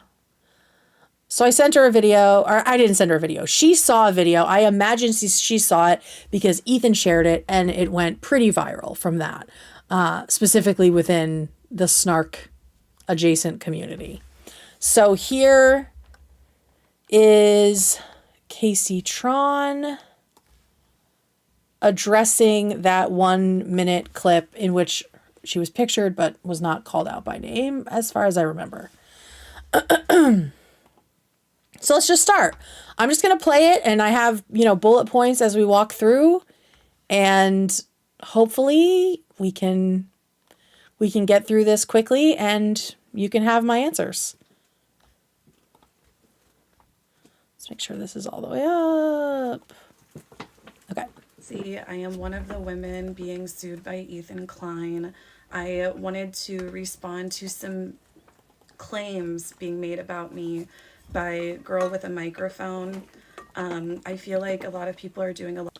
So this is the video. I said that this group of women, so it's Vanilla Mace, Anissa, Cutie, Denims, Cruel World, Happy Mind, Taylor, and Casey, have all sacrificed some of their integrity and credibility by unquestioningly siding against Ethan Klein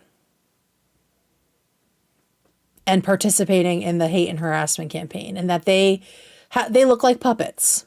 That's what I said. So this is the video. It's down now. Of course, the internet is forever. It's probably on the subreddit somewhere. That's fine. But as a show of good faith, I have removed it because I can see where some of the confusion came from. A lot of speaking for me. I can speak for myself. I feel like they're getting my story wrong. And as a woman, my story matters. When those stories matter, they just do. So please get them correct. And please listen. Listening, for sure. So Girl with a Microphone says that I have sacrificed my integrity for Hassan. I think that this is an over-exaggeration. I don't believe that Hassan is a terrorist. I don't believe that Hassan is a terrorist supporter. I don't believe that he's abusing and shocking his dog Kaya. And I don't think that this means that I'm sacrificing my integrity. I think it just means that I'm acting in good faith. I am totally fine with you having those opinions. Like, to me, it's not your beliefs or your opinions that smacks of sacrificing your integrity to me. It is the actions you took in service of those opinions, right? It's the way you spoke about Ethan and Hila. It's the way you spoke about the crew. It's the stuff that got you sued, which was in the lawsuit's opinion, allegedly, was maliciously intended to create a market substitute to keep Ethan and Hila from getting revenue from their video, right? The content nuke. Have the opinions you want. But my frustration, and it really was not focused on you, but I mean, let's talk about you,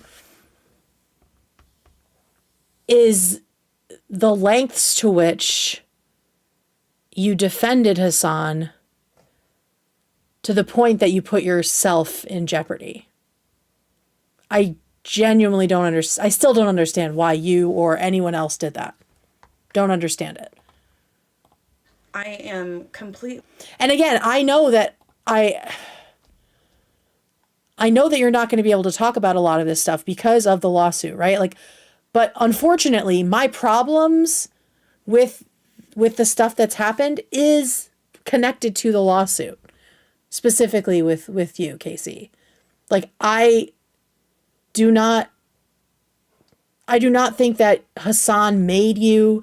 I don't think that you are just like riding his coattails, right? Like, we'll get into that.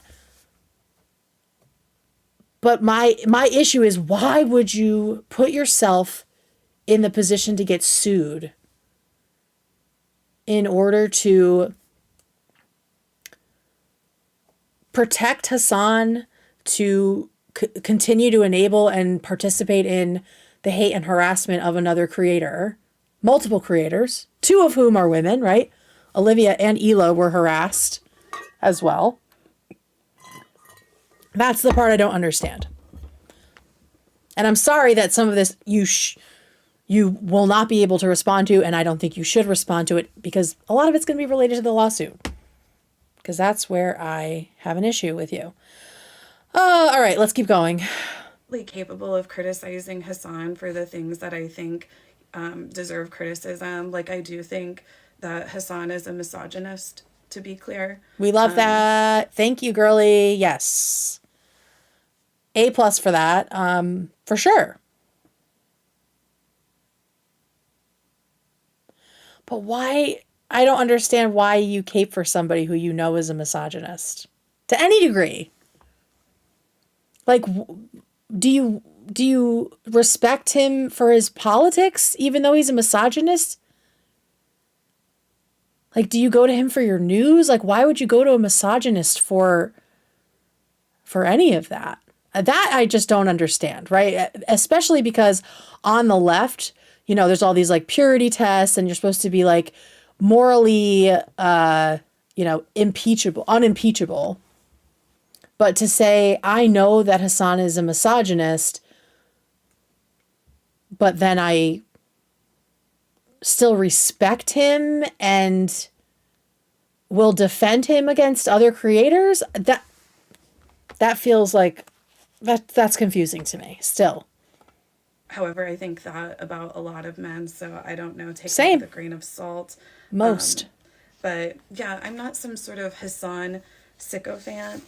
Then she also says that I stand in a man's shadow and harbor internalized misogyny. Now, this one really got me. I have been on Twitch since 2013. I had made a name for myself and built up my platform years before Hassan was even known of. And during that time, I was consistently using my platform to speak out against misogyny and to support victims. I'm so glad. And I will say, to be clear, in that moment, I was mostly in my mind, because the longer clip of this, I was ranting about Cruel World Happy Mind, who was like the latest woman to step into the ring in order to malign Ethan and Hila, right? Like, she was the latest one to do it. And all of this started because Ethan criticized Hassan. So that's what it goes back to for me. And in that moment, even in that clip, I was mostly speaking about Cruel World Happy Mind. But also the weird ecosystem of women who have coalesced around Hassan. I don't understand it, especially as you say that you know that he's a misogynist, right? And I imagine some of the other women do too. So I don't understand why he keeps getting so much love and support from women who know he's a misogynist. And so at no point in this did I direct things at you directly. I don't even know if I said your name, but I know that you were in the thumbnail, so this can be confusing. And I don't mean to take away what you've built, right? Like, I know that you are so much more than a Hassan fan or an Orbiter or whatever. I know that you have your own loyal audience and following, and that's a wonderful thing. And congratulations on all of that, genuinely. But again, that just makes me wonder why you would jump on a grenade in this way and sacrifice all of that to the point of getting sued. Like, is this a case of what I think we're now calling gaslighting, right? Where it seemed like were people gassing you up to think that attacking Ethan and Hila in this way, trying to allegedly take revenue away from them, was the right thing to do, that it was helpful, that it was going to make some sort of a positive impact on things? Like, I think you let yourself get swept up into a hate campaign, which can be fun, right? When everyone's making fun of the same person, it can be a really good time. But what are the consequences of that? And were they something that you thought about? Like, to know that you've worked so hard to build up your audience and protect women, wonderful thing. But then there's this moment where you veer off the path into doing something that was so harmful to your own career and your own financial stability. And that tracks back to protecting one man against another man. Because that's the root of all of this. And that's also where my frustration is. I know all of these women are their own people and they have their own skills. And most of them are very intelligent, I imagine. I have questions about some of them. You are not one of them. But that's exactly why I was so disappointed, why I've been so disappointed and so frustrated to see all these women who are putting themselves at risk more than Hassan has, and definitely more than Hassan would ever do for you or anyone else.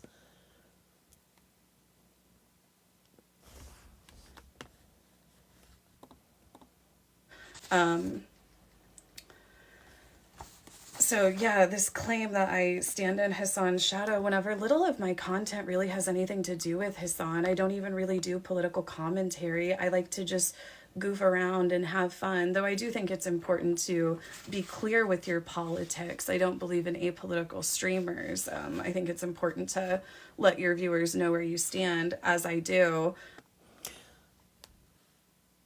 So if you don't do a lot of content about Hassan, what was different about this? Why did you get in the middle of this, right? Because I have a terrible memory, but I don't think Ethan was antagonizing you specifically, right? I think he clapped back at you when you started piling on with everyone else, if that is how I remember it. So I don't understand, if you just want to goof around and have fun and you don't do political content, why did you get in the middle of this? What was the impetus? What was the plan? What was the thought process? Like, it's not like you just accidentally streamed the nuke and got sued for it. You made it very clear, and unfortunately you made it very clear, that you were trying to help people watch it without giving benefit and revenue to the original creator. Why did you do that? Why did you do all of that if you're not a political creator? If you just want to just goof around, right?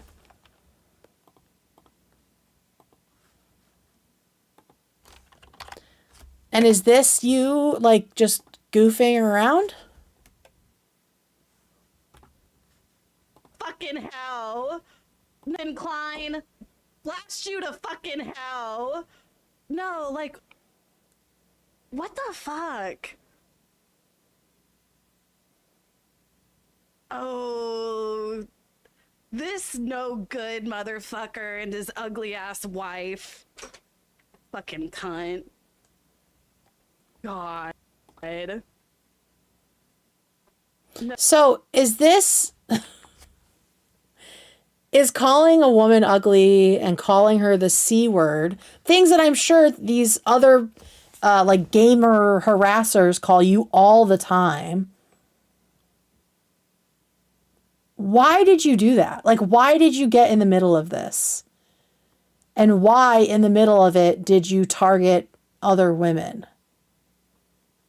As a feminist, right? Which I do believe you are. So where did the hatred for Ethan come from? If not from the need to defend Hassan. Maybe I've gotten that wrong, right? But that seems to be why everyone is so angry at Ethan, because he dared to stand up to Hassan, and then Hassan decided he was going to make them the scapegoat for Israel-Palestine online. Although, reminder, they have no impact on that shit. And everyone in his community is pro-Palestine. And so are they.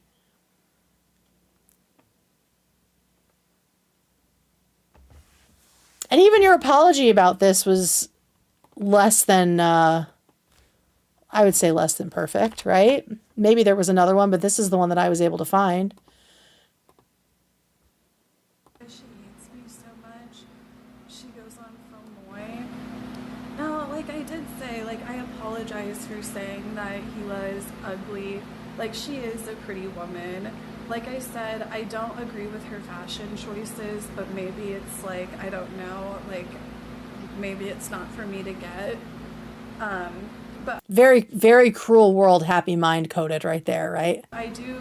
Also, look, in the actual H3 subreddit, people are making sure that we keep things civil, that we shouldn't talk about your body, right?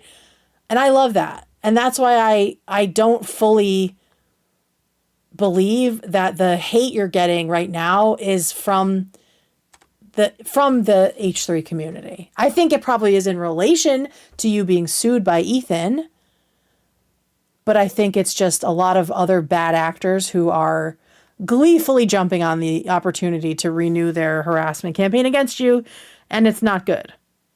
They shouldn't be doing that. Stand by saying that I think that she's ugly on the inside. Like, I think that she's mean. I think that she's mean. I'm not mean. I'm not. I'm a nice girl.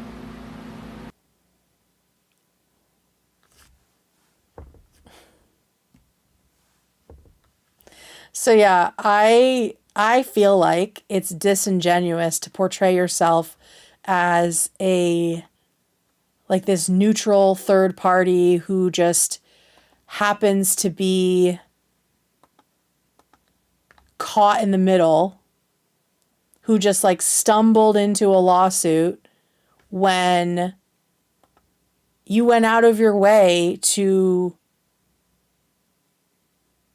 target a woman for being a woman, calling her ugly, saying her fashion is bad, saying she's ugly on the inside. And again, like, I don't really understand why you did that. If you're about protecting women and, you know, progressive or leftist politics, that doesn't really seem to jive with kind of gleefully joining a hate and harassment campaign against two people, one of whom is a woman, right?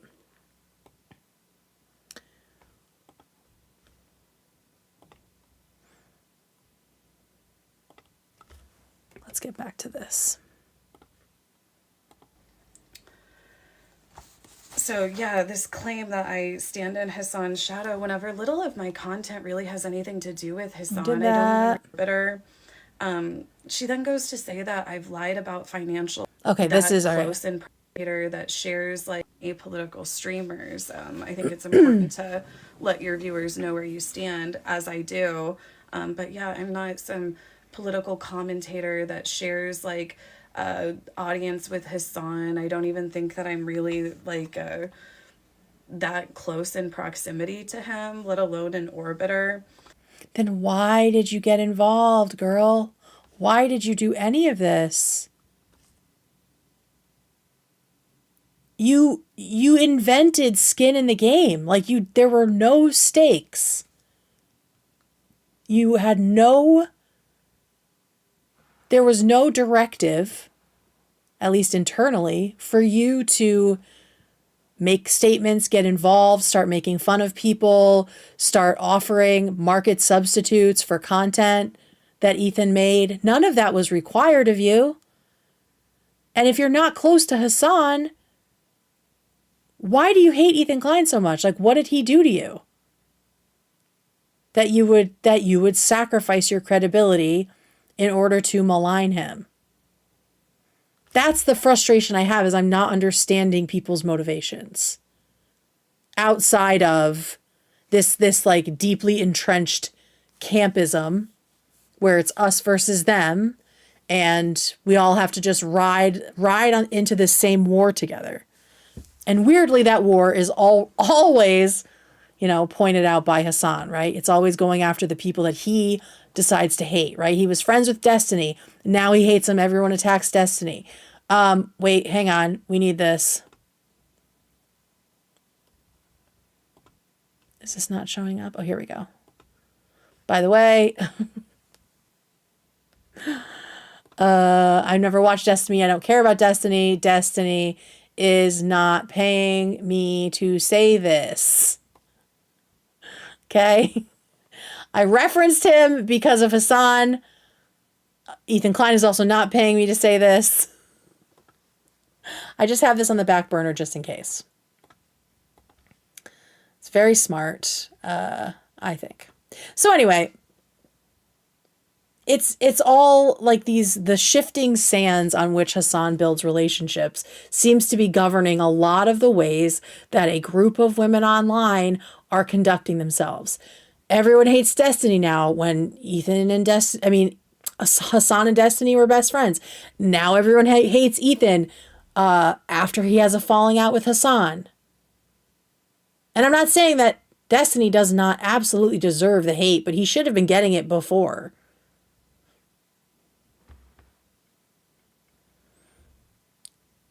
It really feels like people are rushing to protect the ego of, in my opinion, a malignant narcissist who can't ever be wrong, who can't ever be criticized.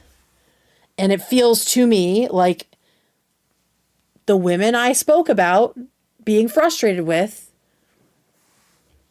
take a lot of risks to help protect a man's ego. Is that the only thing you do? No, of course not. But I don't understand your motive for getting involved in this if that wasn't a piece of it, even subconsciously. So I just wonder about that. She then goes to say that I've lied about financial crimes, which I don't even know what that's about. But I do often see their side, if you will, getting upset about journalistic integrity and dishonest retellings of different things. And, it's like you have to be the change you want to see sometimes. To be very clear, the financial crimes bit was about Cruel World, Happy Mind. It was about Madison Harnish, who has now multiple times continued to assert that Ethan and Hila misappropriated funds from the FUPA fund years and years ago, something that has been disproven and debunked and apologized for over and over again, right? People have apologized for accusing Ethan and Hila of any sort of financial malfeasance. So in that moment, from that clip of the show, I was specifically talking about Madison.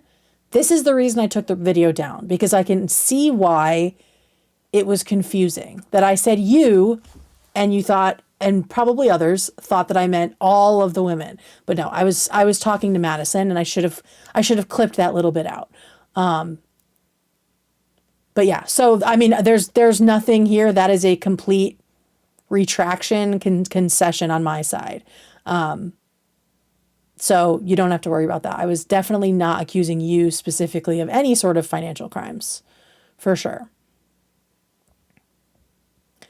Let's keep this going because there's another one that I have to clarify. I think it was unfair to include me in that inflammatory rant because I don't even know what these financial crimes are now.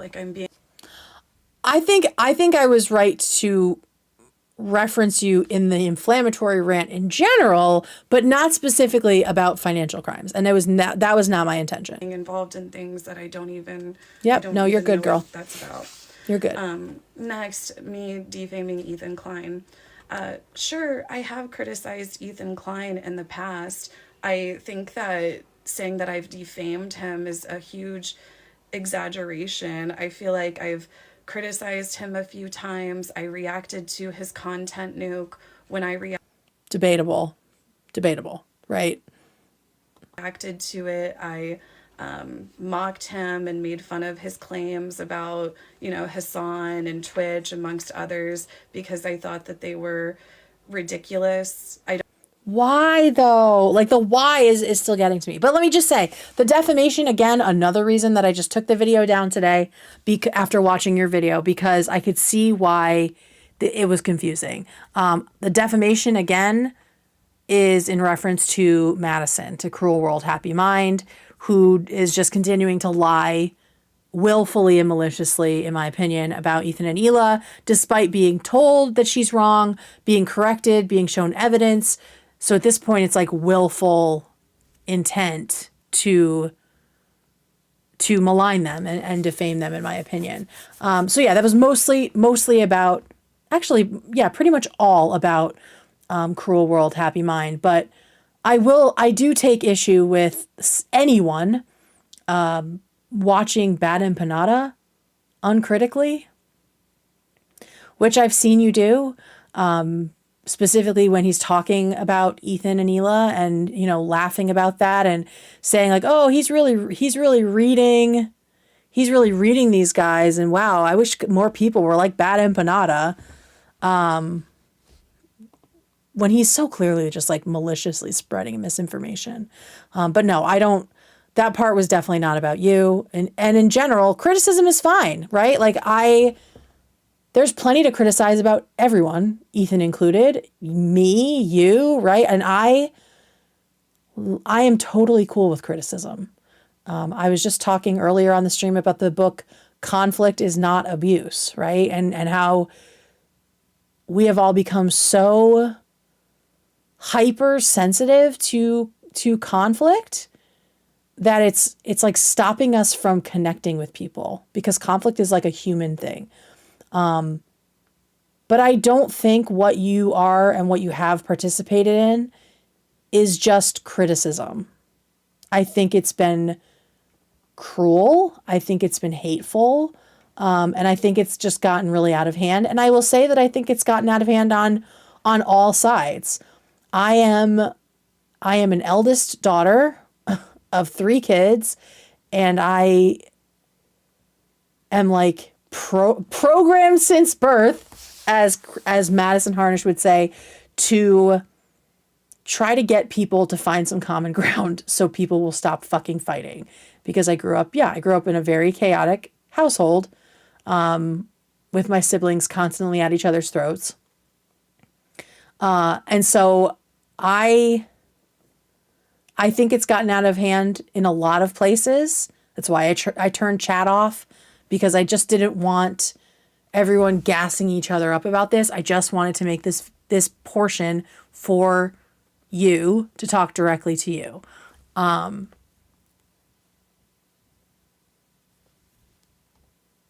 Yeah.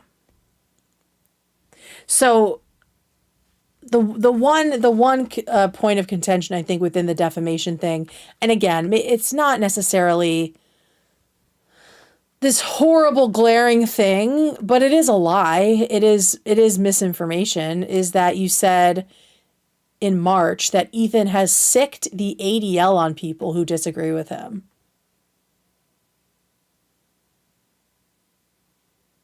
That has never happened. And I don't see this as just criticizing the content nuke. Like this is a narrative that I'm not sure where it came from, but I can kind of guess. And it's one that through this tweet, and I don't know what else, I don't know where else you said this while you believed it. I don't know if you still believe it. You perpetuated it to your own audience. And then 2 months later, Hassan said something to the same effect in the debate with Ethan, right? Like this is a dishonest, incorrect, unfounded talking point that is coming out of a community that exists to spread hate about someone. And I know that you've been on the receiving end of this kind of misinformation, right? So did you fact check this before you shared it, or just because you don't like Ethan, you just believe everything you read about him?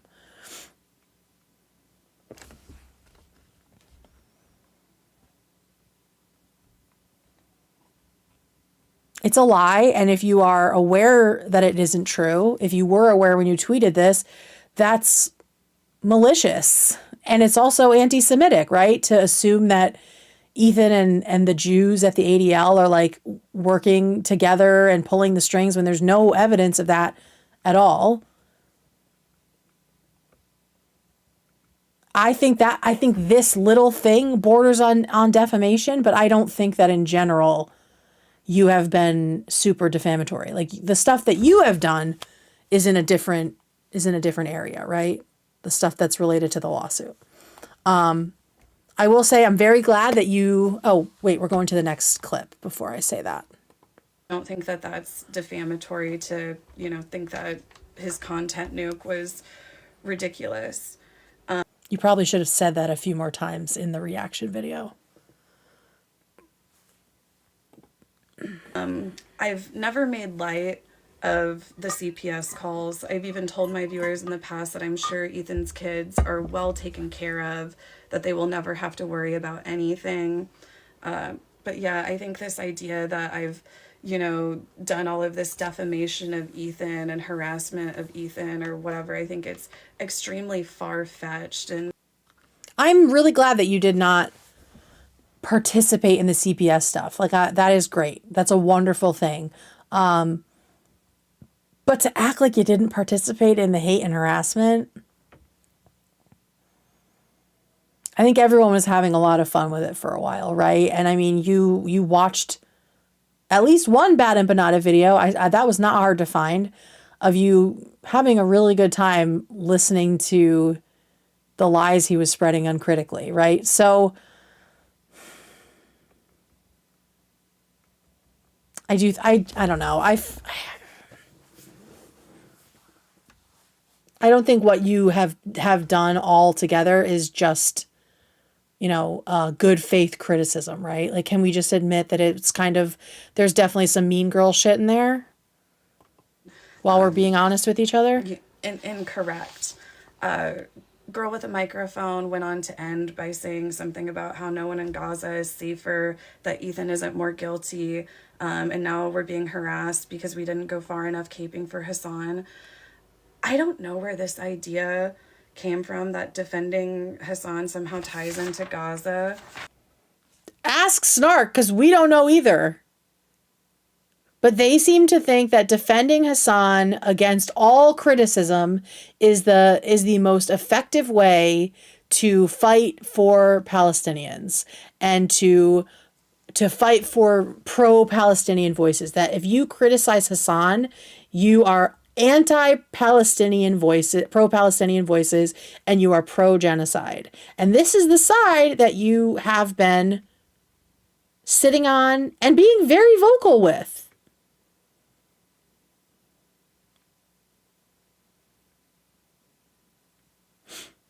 And to that end, if for you it wasn't about Gaza and doing better for the Palestinians, again, I ask, why did you get involved?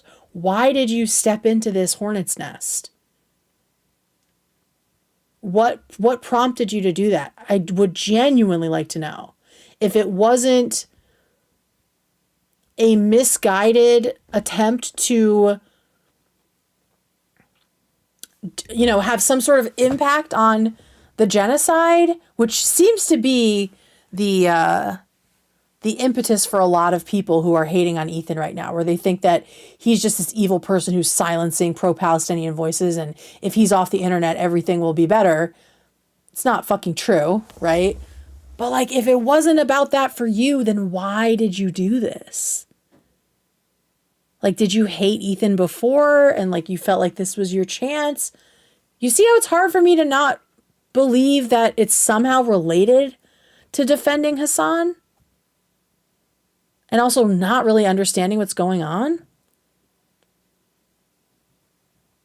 Like, again, I don't think at all that you're a misogynist. I think that you're clearly a feminist, right? And I am tired of women throwing that shit back and forth, right? Of like, oh, now you're a misogynist and you're a misogynist, right? When there's like real misogyny out there, and women criticizing each other should not be considered misogyny.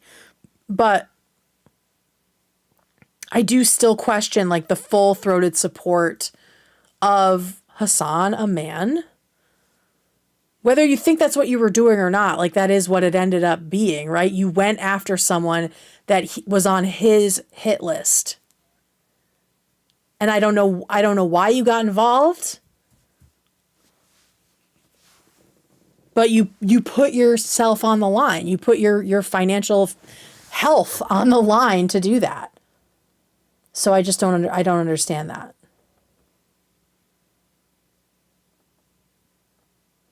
And this part about obviously I know me defending him against like these, and I don't know, it's like, have I really even defended him? Like, I feel like I've just not participated in the smears and said, yeah, I think it's stupid that Hassan's being called a terrorist. But anyway. How can you really sit there and say you didn't participate? I don't think that you would be in the situation you're in if you hadn't participated.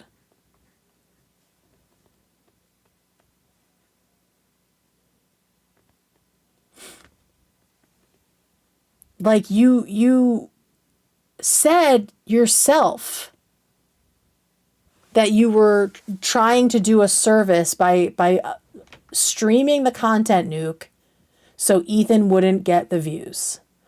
Why? And of course you can't answer this, right? But like, why was that something you thought was a good idea? That's participating, right? Like that is you doing something active and malicious against Ethan. For what? For what? Why did you do it? I don't know. I just don't think Hassan's a terrorist. Okay, think that. Make a video about that.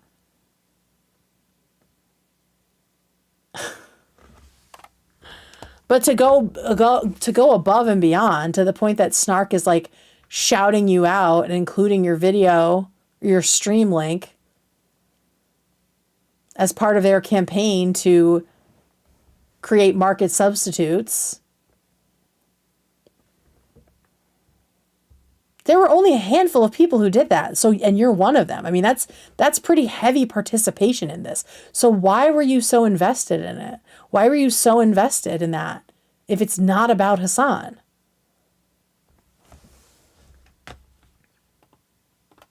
No, I don't think that this makes Gaza safer, but I do think part of the backlash that Hassan gets is because of his visibility on the issue. So anyway, I also don't understand the claim that I'm being harassed by Hassan fans for not caping for Hassan hard enough.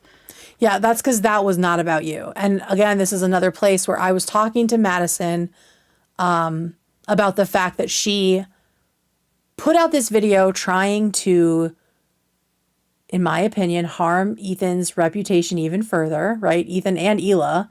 She did a lot. She went really in on Hila, essentially calling her a fucking pedophile. And even when she made this 3.5-hour smear job, this hit piece, because she used the word conflict instead of genocide, she got buried by these online leftists who have no concept of like real activism. And so they were attacking her. And so I was saying, you tried so hard to, cape for Hassan, but you didn't do it exactly right. And now you're getting screwed by that. And this is the audience you're cultivating. It was not about you at all. Again, I see why that was confusing because it was a rant to her, but I was also frustrated with all of you. And so I was doing too much at once.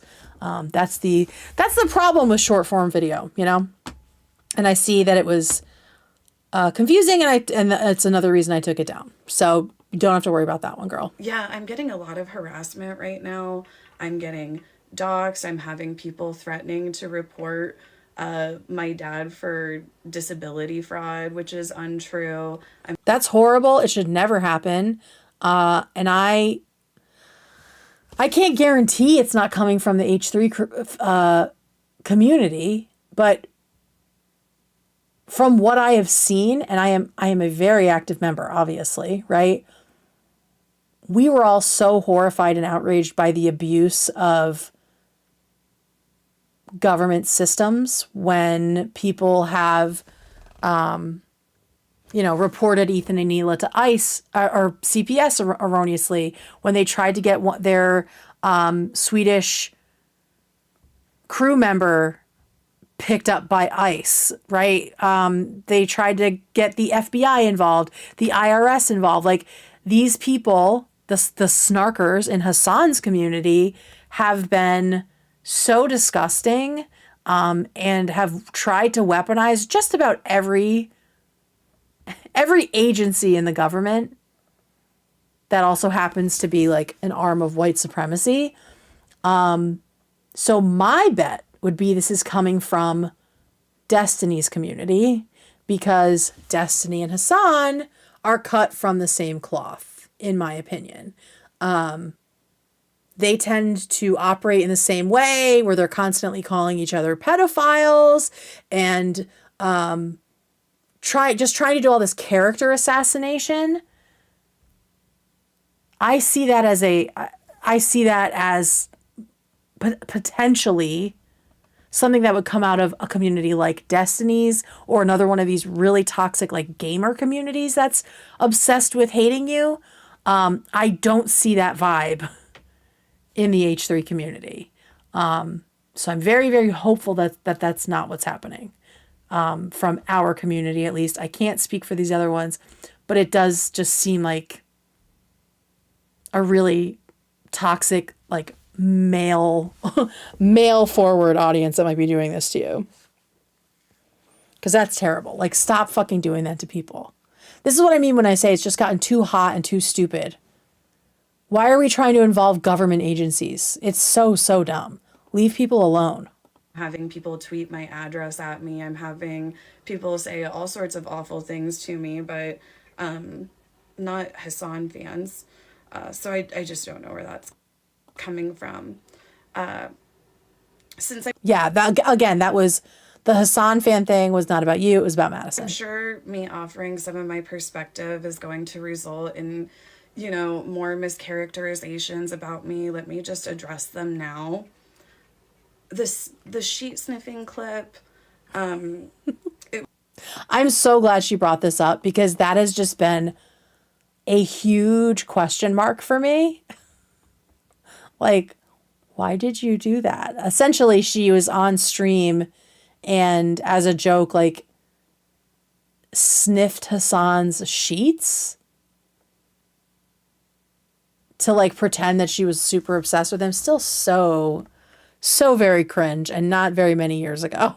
It was literally just a joke. Like, those weren't even dirty sheets. Those were clean sheets. They had been changed that morning. It was a harmless joke about Hassan being hot.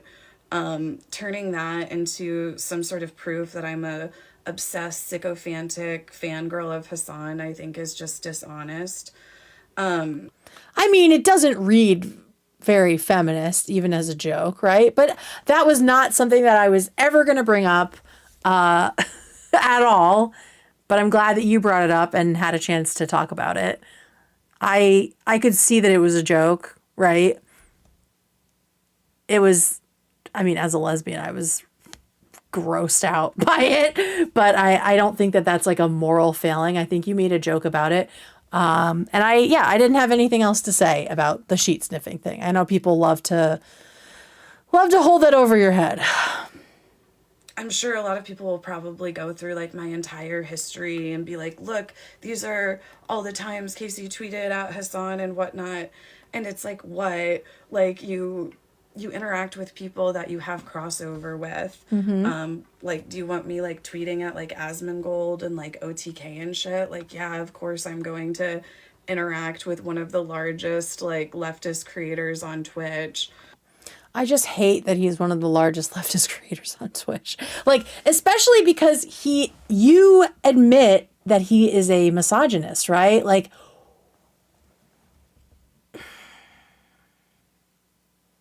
why you can do whatever you want, right? But in my brain, I'm like, why are we interacting with him? Why, as women, are we giving him the floor? Why are we sniffing his sheets, Casey? Right? But, I also know that this is a business, right? And, you know, he's, I understand people wanting to interact with him because, yeah, like you have crossover. I'm sure it is lucrative to some degree to be in his good graces. Ugh. I just wish he wasn't the face of the online left, because I don't think that he is. I don't think he's a net positive. I think he's caused a lot of division. I think he's caused a lot of the toxicity that is targeting women right now. That's targeting Ethan and Hila right now. I think that I don't think that he is cultivating the most productive audience. And I am sort of tired of people, especially women, just being like, what are you going to do? He's the biggest streamer. What if women stopped just swallowing the fact that he's a misogynist and stopped interacting with him and stopped watching him? You know, like a bunch of my fans are LGBTQ. I'm a woman. It's one of the spaces that I feel, you know, okay in, I guess. But anyway, I don't get how you feel okay in Hassan's specific leftist space as a woman, or how queer people do, because all I hear from him when I hear him talking, even most, like recently he was on a panel talking about how we can't run on cultural issues, that it has to be class first. And what that says to me is he, a cis white heterosexual male, is trying to decide what issues are most important for the rest of us, and that we need to stop being distracting with our gay stuff and our black stuff and our trans stuff and our woman stuff, because all of that is just alienating other cis hetero white men. But meanwhile, if you got all women and you got people of color of all genders, you would have more than the white men, right?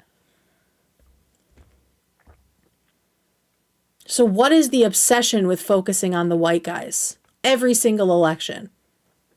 And why are my politics, why are the things that directly impact me and intersect with my class and intersect with other people's class, why is that just seen as these like nice to haves that we can just ignore? You know, I do not feel safe in a space where the leader of that space is telling me to get to the back of the line. Because in my leftism, we have intersectionality. And we are advancing class consciousness by also raising consciousness about feminism, LGBTQ issues, racism,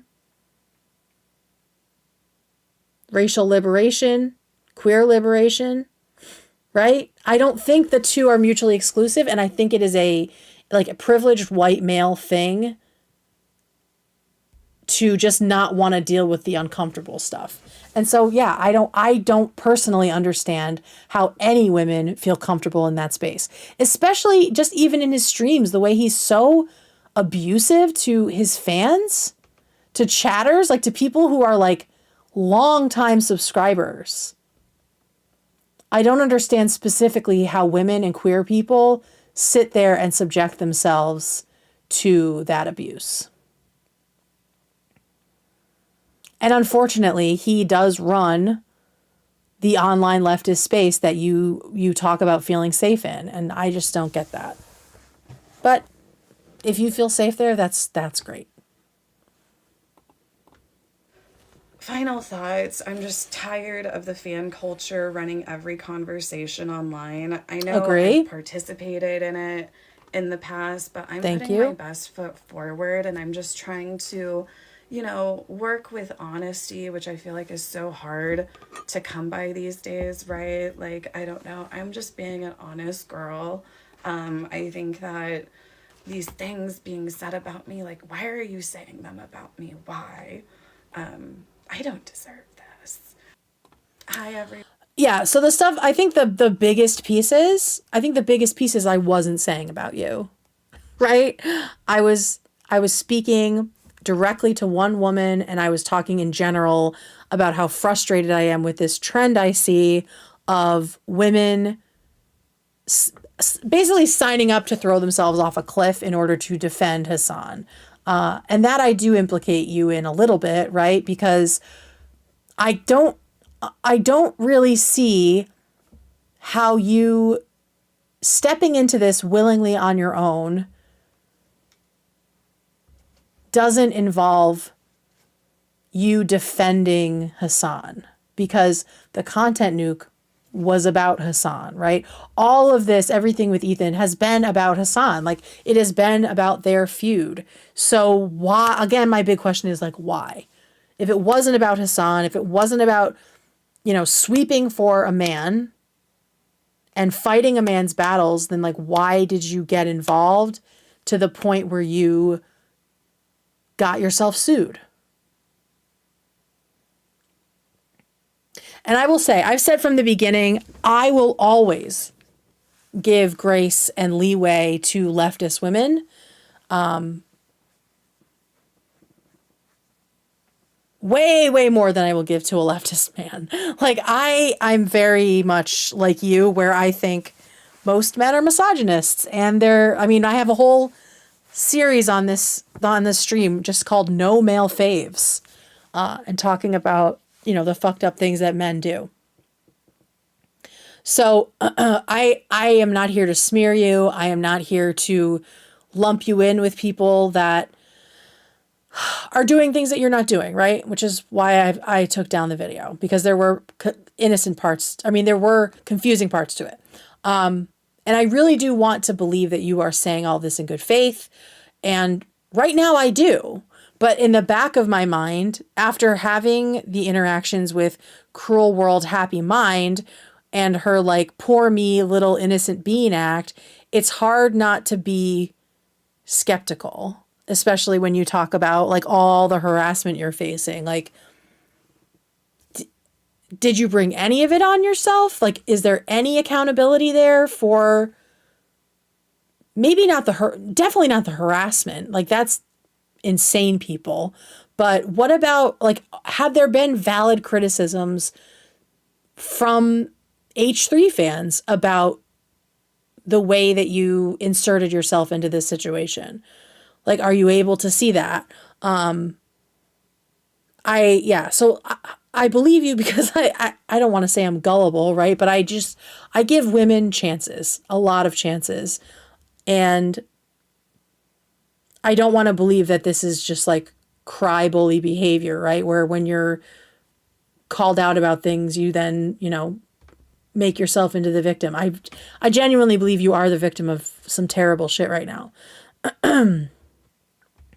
But at the same time, to act like you haven't been an active and willing participant to some degree in this deeply entrenched hate campaign,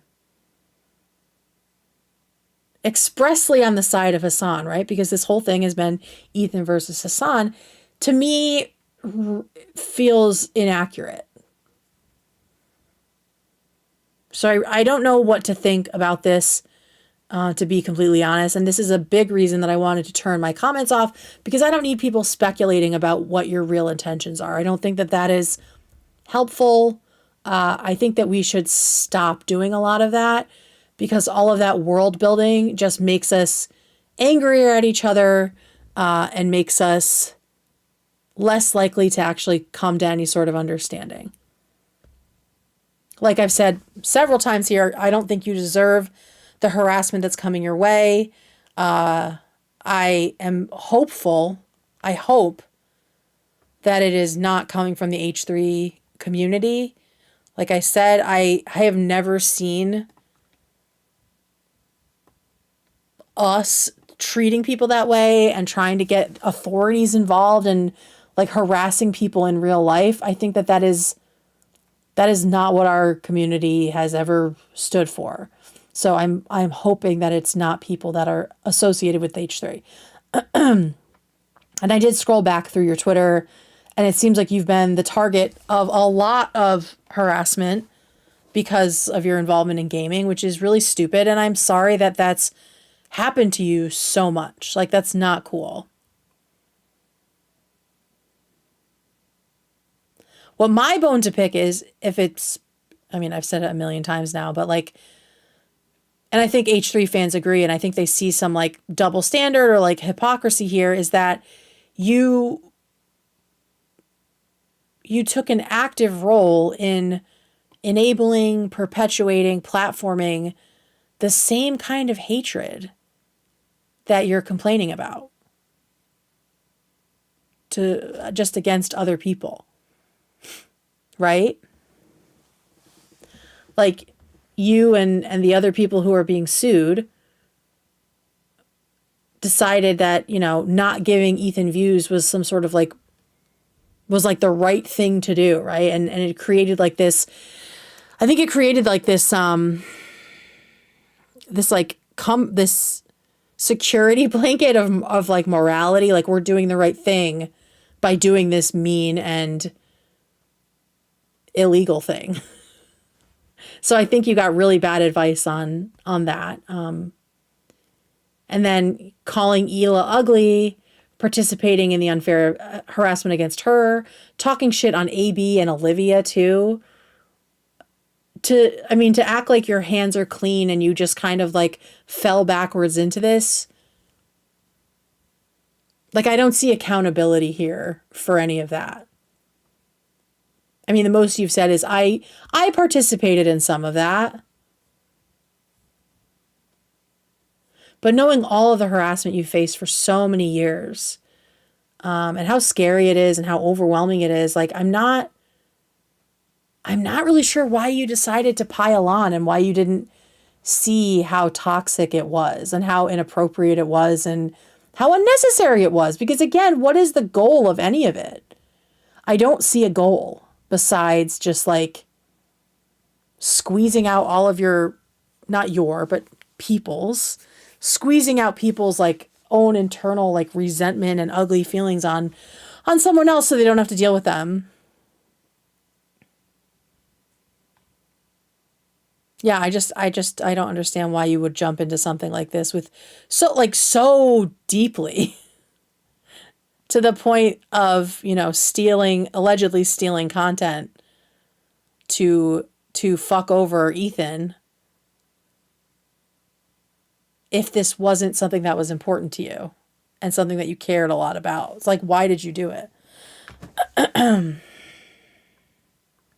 again, to be clear, I don't think that defending Hassan is the only thing you've ever done. I don't think that you like live in his shadow and that's all that matters about your history on the internet, but it is the thing that got you sued. Whether you admit that that's what happened or not. Like, this all started because Ethan criticized Hassan. And so Hassan got angry at Ethan and decided to make him public enemy number one to his audience. And at some point you fell for that and decided to ride for Hassan, because what other reason was there? Unless you just have a very separate hatred for Ethan, but I have never heard of you before this moment. So I'm assuming you didn't talk much shit about him, because I feel like it would have bubbled up. So yeah, I'm just left with a huge why about your intentions, and also if you feel any sort of accountability or responsibility for even a fraction of what has been done to Ethan and Hila and Olivia and AB and Lena. It's 3 women, right? 2 men.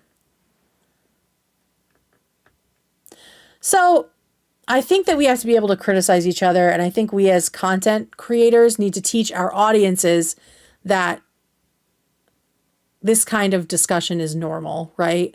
That not every criticism is bigoted, right? Not every bit of feedback is misogynistic, especially, between two women, that we can criticize each other. And, you can, again, you don't have to take any of it, but I'm just explaining where I was coming from and my frustrations of that video. I don't know why you did what you did. I don't know why Snark chose to highlight you of all people on their list of creators who were illegally streaming the event. Like, I don't know why you expressly said, watch my video and don't give him views. Like, that was just, again, I think you got gaslighted into something that you shouldn't have. And,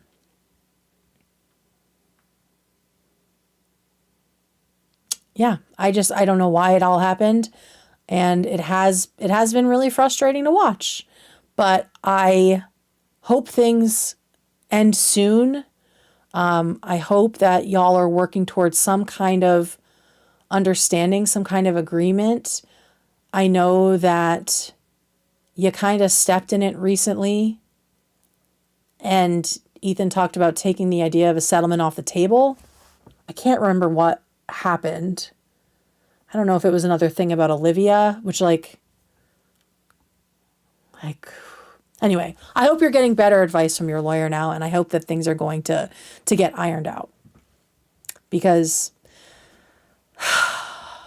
being sued probably sucks really bad. I've never been sued, but it's really got to suck. I don't think that Ethan is misogynistic for suing y'all.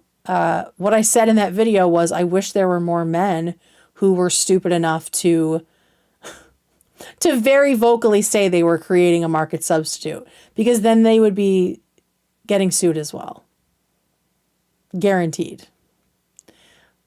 It just so happens that it's you and Frogan and Denims who were gaslighted into thinking that it was a good idea and seemed very proud of themselves for doing it.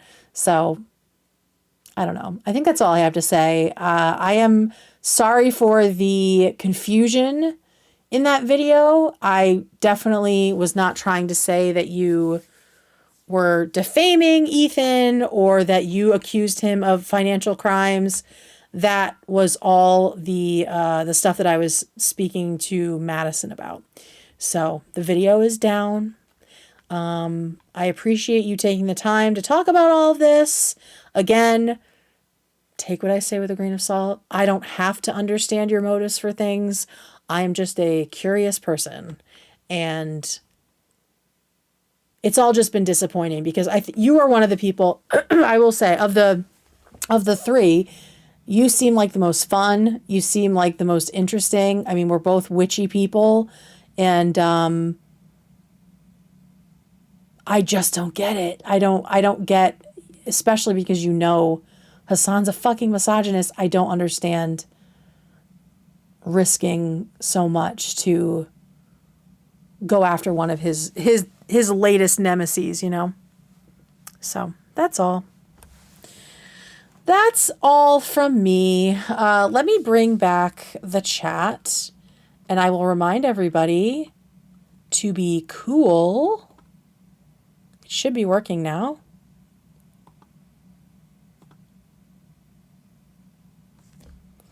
Testing, testing. Let me know how it goes.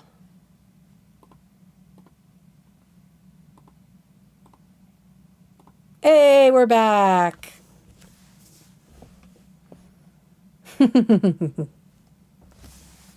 Bring back my girls. We're free. Thanks, y'all. Thanks for sticking around for that.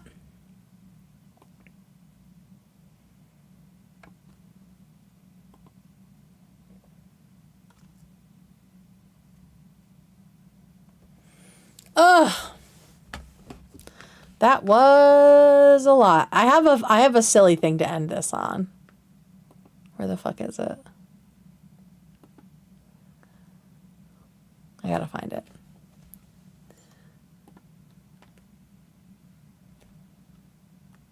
W respect, double response, Gwen. Thank you.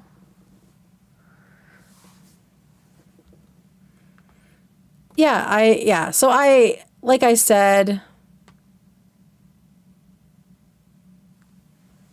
those are my responses, right? Like it was a mixed bag of, you know, taking accountability up for the, you know, the confusing video I made and also, you know, pushing on some of the other stuff.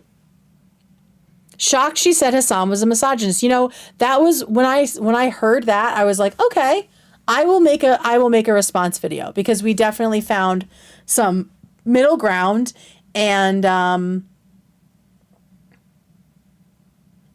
I think that I that made me realize that she's not just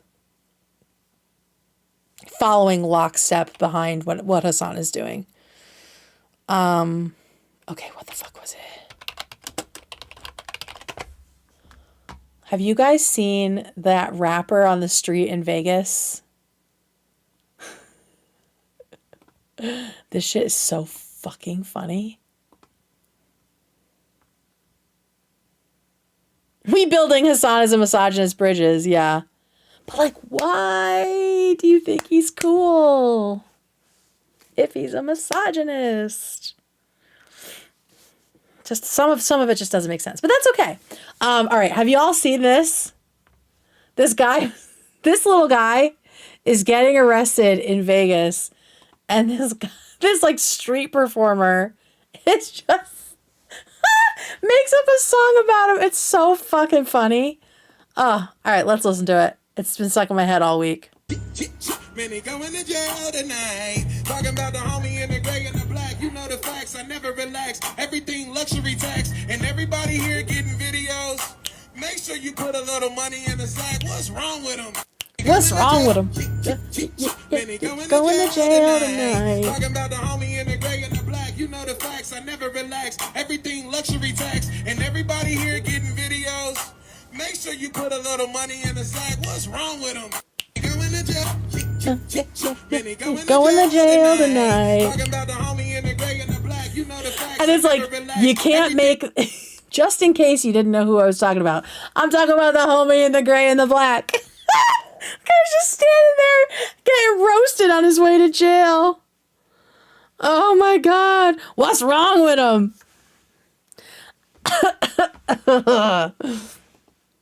You're going to jail. Yeah, you're going to jail tonight. That has been my vocal stem all week. Luxury tax and everybody here getting video.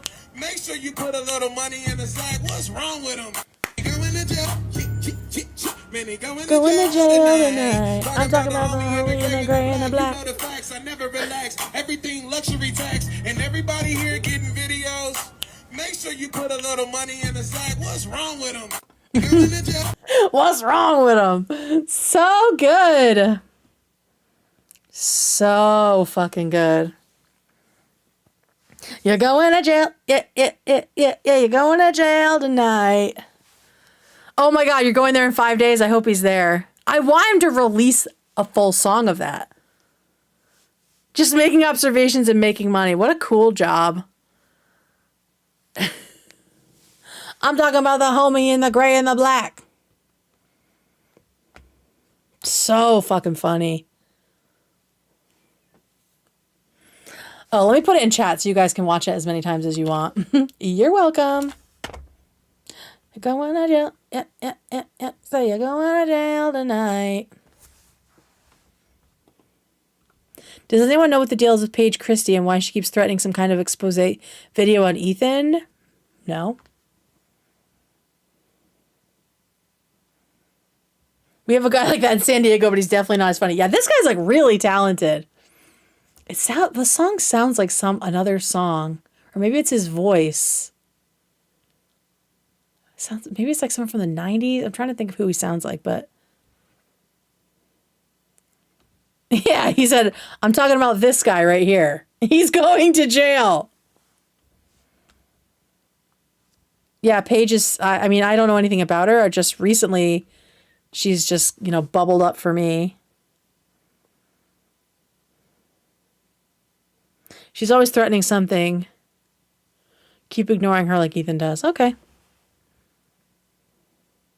Isn't she friends with Adam McIntyre? Radam Hackentire? It was reposted by Giza from the Wu-Tang, so he probably has that vibe as an influence. Yeah, this is his this is his channel. Just a couple more times. Many going to jail tonight. Talking about the homie in the gray and the black. You know the facts. I never relax. Everything luxury tax. And you know the cops are going to be singing that all night. Make sure you put a little money in the sack. What's wrong with him? Going to jail. Many going to jail tonight. Let's read the comments. So I said drop the Spotify, obviously. That song played in his head the whole rest of the night. You're going to jail. Yeah. Man, you're going to jail tonight. Oh my God. It's so good. Insult to injury. You just got to sit there and wait for the light to turn green. I personally would have loved an I'm going to jail theme song as I'm going to jail. Imagine hearing the cops hearing that, humming that in the squad car on the way to jail. Oh my God. I'm going to jail. Man, you're going to jail tonight. So fucking funny. Oh, look, Habanero. It looks like he's there regularly. We passed this guy a few weeks ago. It looks like he's out near New York, New York. Maybe that's his normal spot. Should definitely go and have him make up a song about you. I would have caught one more charge. Oh, my God. So fucking funny. Yeah, right? You're going to jail. Whoop, whoop, whoop, whoop. So you're going to jail tonight. You're going to sit in the cell. You're going to have to post that bail. Oh, my goodness. Oh, Jizza. Sorry. Is it Jizza? Wait, Kate, can you sing? Kinda. I would say so, yes.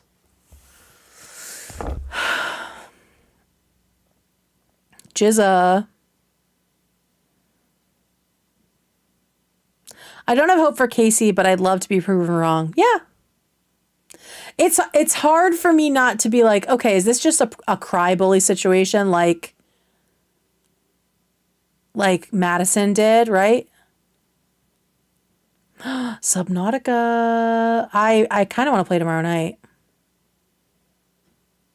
Reminder that on Sunday, we are trying the Baja Blast pie just in time for Thanksgiving holidays. So we'll be doing that around lunchtime, and I'll put up the the stream as soon as I know what time it'll be. But yeah, we're doing that. Might play Subnautica tomorrow night. Definitely playing Sunday night. You want to play tonight, Kate? Don't. It's fucking midnight here, brother. Yes, and thank you, Lana. During the mukbangs for members, I answer all of your questions. Last time we had a lot of good ones about how Lizzie and I met. It's my wife. Books and TV shows and podcasts that we're watching and listening to. Just all kinds of fun stuff. So if you have questions for me, you can drop them in the thread as well. You're going to jail. Yeah. Man, you're going to jail tonight. So yeah, we're going to be eating that monstrosity. That aberration. There's only 12 pies for each Taco Bell location. Oh shit, really? Only 12? Fuck. We better get one. All right, y'all. I am gonna head out. This was really fun. Cooking stream is coming once we are in a new house. Our kitchen is, I'm talking about the homie and the black and the gray and the black. Yeah, so good. once we're in a new house, I'm specifically looking for a new place that has a setup that will be conducive to doing some cooking streams for sure. Okay, everyone. Yeah, I will probably see you tomorrow night for some gaming or tomorrow afternoon. I don't fucking know. I have to get up early to go to the dump. Really cool homeowner stuff. But I hope y'all had a wonderful time here, even without being able to chat for a chunk of it. And I'll see you when I see ya. Bye.